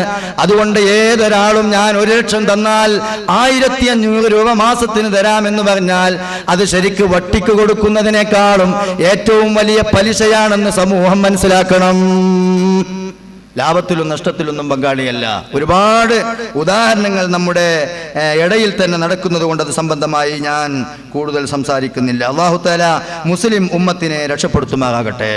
കുറിയുടെ സക്കാത്തിനെ സംബന്ധിച്ച് പറയുമ്പോൾ ഇന്ന് 1 ലക്ഷത്തിന്റെ കുറിയിൽ കൂടി അവൻ അടച്ചു. എത്ര അടച്ചു? 1500 രൂപ അടച്ചു. ഒരു മാസത്തിൽ 1500 രൂപ അടക്കണം. അങ്ങനെ അത് 2-3 വർഷം കൊണ്ട് തീരുന്ന കുറിയാണ്. കണക്കൊക്കെ നിങ്ങൾ കൂട്ടിയാൽ മതി. 1500 വർഷം 1500 രൂപ മാസം അടക്കുന്ന കുറിയിൽ അവൻ ഇങ്ങനെ അടച്ചു. 1-ാം മാസം അടച്ചു 1500, രണ്ടാമത്തെ മാസം അടച്ചപ്പോൾ 3000, 3-ാമത്തെ മാസം അടച്ചപ്പോൾ 4500, 4-ാമത്തെ മാസം അടച്ചപ്പോൾ 6000, 5-ാമത്തെ മാസം 7500, 8 അങ്ങനെ തുടങ്ങി ഒരു 9 അടവങ്ങട്ട് അടച്ചപ്പോഴേക്ക് 11,000 കവിഞ്ഞു. ഈ 11,000 രൂപ എന്നാണോ ആയത്, അന്ന് മുതൽ 1 വർഷം തികയുമ്പോൾ, കുറി കാലം കൂടുന്നത് 3 കൊല്ലം കഴിഞ്ഞിട്ടായിരിക്കും, ആ 1 വർഷം തികയുന്ന അവസരത്തിൽ അതിന്റെ സക്കാത്ത് കൊടുക്കണം. ശരിക്കും എന്തിക്കണം? അടച്ചടച്ചടച്ചെന്തായി? ചിലപ്പോ ഫസ്റ്റ് അടവൻ തന്നെ ആവും. ഫസ്റ്റ് അടവന്നെ 15,000 രൂപ. ഇപ്പൊ ഓരോ കുറിന്റെ നറുക്കൊക്കെ 15,000 രൂപയാണ്. 4,50,000 രൂപ 2 വർഷത്തിനിടക്ക് കിട്ടുകയും അങ്ങനെ മാസം 15,000 രൂപ അടക്കുകയും ചെയ്യുന്ന കുറി ആവട്ടെ. എന്തായിരുന്നാൽ ഈ 15,000 രൂപ ആദ്യത്തെ അടവടച്ചു. ഇനി ആ അടച്ച 15,000 രൂപക്ക് 1 വർഷം എന്നാണോ ചുറ്റി വരുന്നത്, അന്ന് അവൻ ഈ 15,000-ത്തിന് സക്കാത്ത് കൊടുക്കണം. ഇവിടെയുള്ള ചെറിയൊരു പ്രശ്നം, പിന്നീട് അവൻ പിറ്റത്തെ മാസം അടച്ചതിനോ ഉസ്താദെ, പിറ്റത്തെ മാസം അടച്ചതിനോ അതിനെന്ത് ചെയ്താൽ മതി? നിങ്ങള് ഈ സക്കാത്ത് ആയതിന്റെ സക്കാത്ത് ഈ സന്ദർഭത്തിലും ആവാത്തതിന്റെ സക്കാത്ത് മുസ്തഅജിലായും ഞാൻ നൽകുന്നു എന്ന് കരുതി കൊടുത്താൽ മതി. ഇതിപ്പോ ഓരോ ദിവസവും ഇങ്ങനെ ഡിപ്പോസിറ്റ് ഇങ്ങനെ പൈസ വരില്ലേ, ഓരോ മാസം ഇങ്ങനെ വരികയാണല്ലോ. അപ്പൊ ഓരോ മാസം ഇവൻ ഇങ്ങനെ സക്കാത്ത് കൊടുക്കുക. ഒന്നും കൂടി പറഞ്ഞാൽ ചിലപ്പോൾ ദിവസപ്പിരിവാണെങ്കിൽ ഭയങ്കര കട്ടക്കാലിക്കാരൻ. ദിവസപ്പിരിവാണെങ്കിൽ ആ 1 വർഷം കഴിഞ്ഞിട്ട് അടുത്ത 1 ദിവസം കഴിഞ്ഞാൽ വീണ്ടും സക്കാത്ത്, എന്നും സക്കാത്ത് കൊടുക്കേണ്ടതായിട്ട്. കാരണം എള്ളീന്റെ മൊത്തം കൊടുക്കണം. ഇതിൽ വഖ്സില്ല. എള്ളീനൊക്കെ കൊടുക്കണം. 40 ആട് എന്ന് പറഞ്ഞാൽ അടുത്ത സെഷൻ വരണമെങ്കിൽ 100 കണത്തണം. അതേ സന്ദർഭം ഇന്ന് പിന്നെ ഈ പൈസയുടെ സക്കാത്ത്, വെള്ളിയുടെ സക്കാത്ത്, സ്വർണത്തിന്റെ സക്കാത്ത്, കച്ചവടത്തിന്റെ സക്കാത്ത്, നെല്ലിന്റെ സക്കാത്ത്, ഗോതമ്പത്തിന്റെ സക്കാത്ത്, ഇതിലൊന്നും വഖ്സില്ല. ആകെ ഉള്ളതിന്റെ 40-1. അത് സന്ദർഭം 5 ഒട്ടകം ഉണ്ടായാൽ 1 ആട്, 10 ഒട്ടകം ഉണ്ടായാൽ 2 ആട്, 7 ഒട്ടകത്തിനോ 1 ആട് തന്നെ, 8 ഒട്ടകത്തിനോ അത് 1 ആട് തന്നെ, 9-നോ അത് 1 ആട് തന്നെ, 10-ന് 2 ആട്, 11-ന് 2 ആട്, 13-ന് 2 ആട്, 14-ന് 2 ആട്, 15-ന് 3 ആട്. അതിന്റെ അടിയിൽ വഖ്സ് എന്നാ പറയാം. അത് അഫ്വ്, അങ്ങക്ക് വിട്ടുതരാം. എന്താ വിട്ടുതരാൻ കാരണം? ഇത് ജീവന്മല പണി. ഇത് ഇടക്കിടക്കൊക്കെ ചത്തുപോകും. അപ്പൊ ഇവനൊരു ആനുകൂല്യം നമ്മൾ കൊടുക്കാതിരുന്നാൽ അത് പീജലാവും. ചൂഷണം ഇസ്ലാം ഒരിക്കലും അനുവദിക്കണില്ല. അപ്പൊ ഇടക്കിടക്കൊക്കെ ചത്തുപോകുമ്പോ ആ ചത്തുപോകണതൊക്കെ ഈക്വലാക്കി ഒരു 4-നുള്ളവൻ 5 ഒട്ടകമുള്ളവൻ 1 ഒട്ടകം ചത്തു. എന്നാ ഓൻ എന്തെങ്കിലും സമാധാനിക്ക. എനിക്ക് 5 എണ്ണം ഉണ്ടായിരുന്നെങ്കിൽ ഇപ്പൊ 1 ആട് കൊടുക്കേണ്ടിയിരുന്നല്ലോ, അതിന് ഞാൻ കഴിച്ചില്ലായല്ലോ എന്നെങ്കിൽ ശ്രദ്ധിച്ചൂടെ? ഇത് ഭയങ്കര സംഭവമല്ലേ? ഇത് നിങ്ങൾ ഒട്ടകത്തിന്റെ പരിപാടി പറഞ്ഞപ്പോഴാണ് 25 ഒട്ടകം. 25 ഒട്ടകം ഉണ്ടായ ഒരു ഒട്ടകം സക്കാത്ത് കൊടുക്കണം. അപ്പൊ 25 ഒട്ടകം ഉണ്ടായി സക്കാത്ത് കൊടുക്കണീന് തലേ ദിവസം ഒട്ടകം ഏതായി ഇവൻ പോയി. അങ്ങനെ ആകുമ്പോ ഓന് ഒരു ടെൻഷനും ഇല്ലല്ലോ. 24 ഒട്ടകം ബാക്കിയുണ്ട്. അഥവാ 2 ദിവസം കഴിഞ്ഞിട്ട് ഇപ്പൊ ഇത് ബാക്കിയാകുകയാണെന്നുണ്ടെങ്കിലും എന്തെന്നെ, അപ്പൊ ഞാൻ കൊടുക്കേണ്ടത് 1 ഒട്ടകം തന്നെ അല്ല, ഇപ്പോൾ പോയി എന്നല്ലേ ഉള്ളൂ. അതിൽ 10 കാര്യമാക്കാനൊന്നുമില്ല. അപ്പൊ പിന്നെ ഇവൻ ഇതൊരു ജീവന്മ തൊട്ട കളിയായതുകൊണ്ടാണ് വഖ്സ് അതിൽ വരാൻ കാരണം. മറ്റേത് ജീവന്മ തൊട്ട കളിയല്ല, ജീവൻ ഇല്ലാത്തീമ തൊട്ട കളിയാണ്. അപ്പൊ അതവിടെ ഇങ്ങനെ നിലനിൽക്കുകയാണ്. അത് എങ്ങനെ ശരിയായിട്ട് നിലക്കും? നമ്മളത് എടുക്കുമ്പോൾ തന്നെ അതാവുള്ളൂ. മറ്റേ ഇത് എപ്പോഴാണ് പീസ് വരുന്നതെന്ന് പറയാൻ പറ്റില്ല. അത് തമ്മിലുള്ള വ്യത്യാസം അവിടെ വഖ്സ് വരാൻ കാരണം. ചുരുക്കത്തിൽ പിന്നെ അങ്ങനെ കുറിയുടെ സക്കാത്ത് എങ്ങനെയാ കൊടുക്കേണ്ടത്? ഒരു വർഷം തികയുന്ന അവസരത്തിൽ അവൻ കൊടുക്കുക സക്കാത്ത്. സക്കാത്താവുമ്പോൾ ആയതിൻ്റെ സക്കാത്ത് ഈ സന്ദർഭത്തിലും, ഇപ്പോൾ സക്കാത്ത് കൊടുക്കാനാകാതെ ശേഷം ഞാൻ അടക്കുന്നതിൻ്റെ സക്കാത്ത് ഉളരിപ്പിച്ചും കൊടുക്കുന്നു, മുസ്തഅജിലായും കൊടുക്കുന്നു എന്ന് നിയത്ത് കരുതുക. പി എഫ് എന്ന പ്രോവിഡന്റ് ഫണ്ട്. പ്രോവിഡന്റ് ഫണ്ടിന്റെ സക്കാത്ത് പറയുന്നത്, പ്രോവിഡന്റ് ഫണ്ട് യഥാർത്ഥത്തിൽ 3 രൂപത്തിലുണ്ട്. ഒന്ന്, കമ്പനിക്കാരനും ഈ മാനേജ്മെന്റും ഇവന്റെ ശമ്പളത്തിൽ നിന്ന് അല്പം സംഖ്യ പിടിച്ചു വെക്കുന്നു. ഈ പിടിച്ചു വെക്കുന്ന സംഖ്യ ശമ്പളത്തിൽ നിന്ന് 10,000 രൂപ ശമ്പളമുള്ളവൻ 9,500 രൂപ കൊടുക്കുകയും 500 രൂപ പി എഫിൽ പിടിച്ചു വെക്കുകയും ചെയ്യുന്നു. ഈ പി എഫിൽ അടക്കുന്ന സംഖ്യ അതിങ്ങനെ അട്ടിയായി വന്നു. അങ്ങനെ 12 മാസം അവൻ ജോലി ചെയ്തു. 12 മാസം ജോലി ചെയ്തു, അല്ലെങ്കിൽ ഒരു കൊല്ലം ജോലി ചെയ്തു. അങ്ങനെ അവന് ആ പിടിച്ചു വെച്ച സംഖ്യ 11,000 രൂപയായി. നമ്മൾ 11 കണക്ക് വെച്ചിട്ടുള്ളത്. ആ 11,000 രൂപയായ അന്ന് മുതൽ ഒരു വർഷം തികഞ്ഞാൽ അതിന്റെ സക്കാത്ത് കൊടുക്കണം. അത് നമ്മൾ നേരത്തെ ഇങ്ങനെ കൂടി വരാണ്, പിടിച്ചു വരാണ്. അപ്പൊ പിന്നെ കൊടുക്കുമ്പോൾ എന്ത് ചെയ്താൽ മതി? കുറച്ച് തോനെ കൊടുത്തുകാണ്ട് ഇതിൻ്റെത് ഇപ്പോഴും ശേഷം വരാനുള്ളതിൻ്റെയും കൂടി ഞാൻ മുസ്തഅജിലാക്കി കൊടുക്കുന്നു എന്ന് നിയ്യത്ത് എഴുതി കൊണ്ട് കൊടുക്കാം. ഇതിന് സക്കാത്ത്. അതേ സന്ദർഭം പി എഫിന്റെ രണ്ടാമത്തെ ഒരു ഐറ്റമാണ്, ഞാൻ പകുതി അടക്കുന്നു, എൻ്റെ ശമ്പളത്തിൽ നിന്ന് 500 രൂപ പിടിക്കുന്നു. മാനേജ്മെന്റിന്റെ വകയായി പ്രോത്സാഹനമായി 500 അടക്കുന്നു. അങ്ങനെ എനിക്ക് എൻ്റെ പി എഫിൽ ഒരു മാസം 1000 രൂപ വരുന്നുണ്ട്. എൻ്റെതായ സംഖ്യ, എനിക്ക് അർഹതപ്പെട്ട സംഖ്യ 500 ഉള്ളൂ. 500 മാനേജ്മെന്റ് അവരുടെ വകയായി പ്രോത്സാഹനമായി നൽകുന്നതാണ്. എന്നാൽ ഇതിൽ ഇവൻ അടച്ച സംഖ്യക്ക് സക്കാത്ത് കൊടുത്താൽ മതി. ഇവനക്ക് കിട്ടുമെന്ന് യഖീനുള്ള ഇവന്റെ അധ്വാനത്തിന്റെ വേതനം പിടിച്ചു വെച്ചതിന് സക്കാത്ത് കൊടുത്താൽ മതി. അവരുള്ളതിന് സക്കാത്ത് കൊടുക്കേണ്ടതില്ല. ഇവിടെ ചിലപ്പോൾ ന്യായങ്ങൾ ഉന്നയിക്കാൻ സാധ്യതയുണ്ട്. ഇപ്പോൾ നമ്മുടെ ജുഡീഷ്യറിയും ഇന്ത്യൻ ജനാധിപത്യവും ഒക്കെ നല്ല ഡെവലപ്പായ സന്ദർഭത്തിൽ ഈ കോടതിയും പട്ടാളവും ഒക്കെ ഉണ്ടാകുന്ന അവസരത്തിൽ ഇവന് കൊടുക്കാമെന്ന് പറഞ്ഞ പൈസ കൊടുക്കാതിരുന്നാൽ എന്തുകൊണ്ട് അവന് കേസ് കൊടുക്കുകയും ആ വിഷയം അവന് തിരിച്ചു വാങ്ങുകയും ചെയ്തൂടെ? അത് യഖീനല്ല. ഇസ്ലാമിനെ സംബന്ധിച്ചിടത്തോളം കൊടുക്കാം എന്ന് പറഞ്ഞ കാശ് കൊടുക്കാതിരിക്കൽ കറാത്താണ്. അതുകൊണ്ട് പി എഫിലേക്ക് അടച്ച സംഖ്യ നമ്മളുടെ ശമ്പളത്തിന്റെ വേതനത്തിൽ നിന്ന് അടച്ച സംഖ്യ സക്കാത്തിന്റെ മുതലാകുമ്പോഴേ കൊടുക്കേണ്ടതുള്ളൂ. അതേ സന്ദർഭം അവരുടെ വകയായി അവരടച്ച പൈസയുടെ സക്കാത്ത് നമ്മൾ കൊടുക്കേണ്ടതില്ല. അത് നമ്മളെ കൈക്കൊക്കെ കിട്ടിയാ കിട്ടി, ഓലത് ക്യാൻസലാക്കിയാൽ ക്യാൻസലാക്കി. ഇവൻ അവിടുന്ന് കട്ട് ചാടിയാലോ? പിന്നെ അവന് പി എഫ് അല്ലേക്കാരൻ, പുറത്ത് തല്ലേക്കാരൻ. അതുകൊണ്ട് അത് തീരുമാനിക്കാൻ പറ്റൂല. ഇനി മൂന്നാമത്തെ ഒരു സെഷൻ ഉണ്ട്. അതിൽ ഇവൻ ഒരു വിവരം അറിയില്ല, ഇവന്റെ ശമ്പളത്തിൽ നിന്ന് പിടിക്കണില്ല.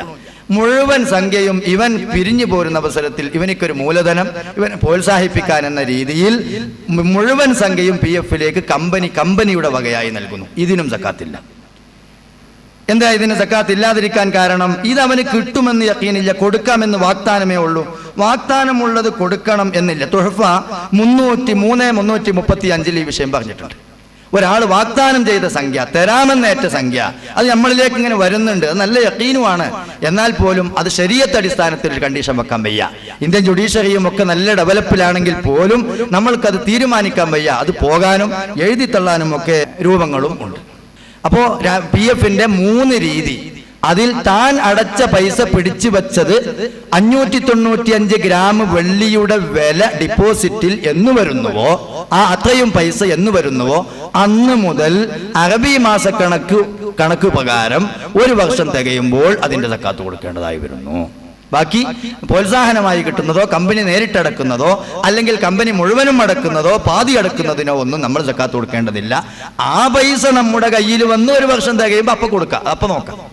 എല്ലാവരോടും ദുആ കൊണ്ട് വസിയത്ത് ചെയ്ത് വാഖിദ് ദഅവാനാ അൽഹംദുലില്ലാഹി റബ്ബിൽ ആലമീൻ.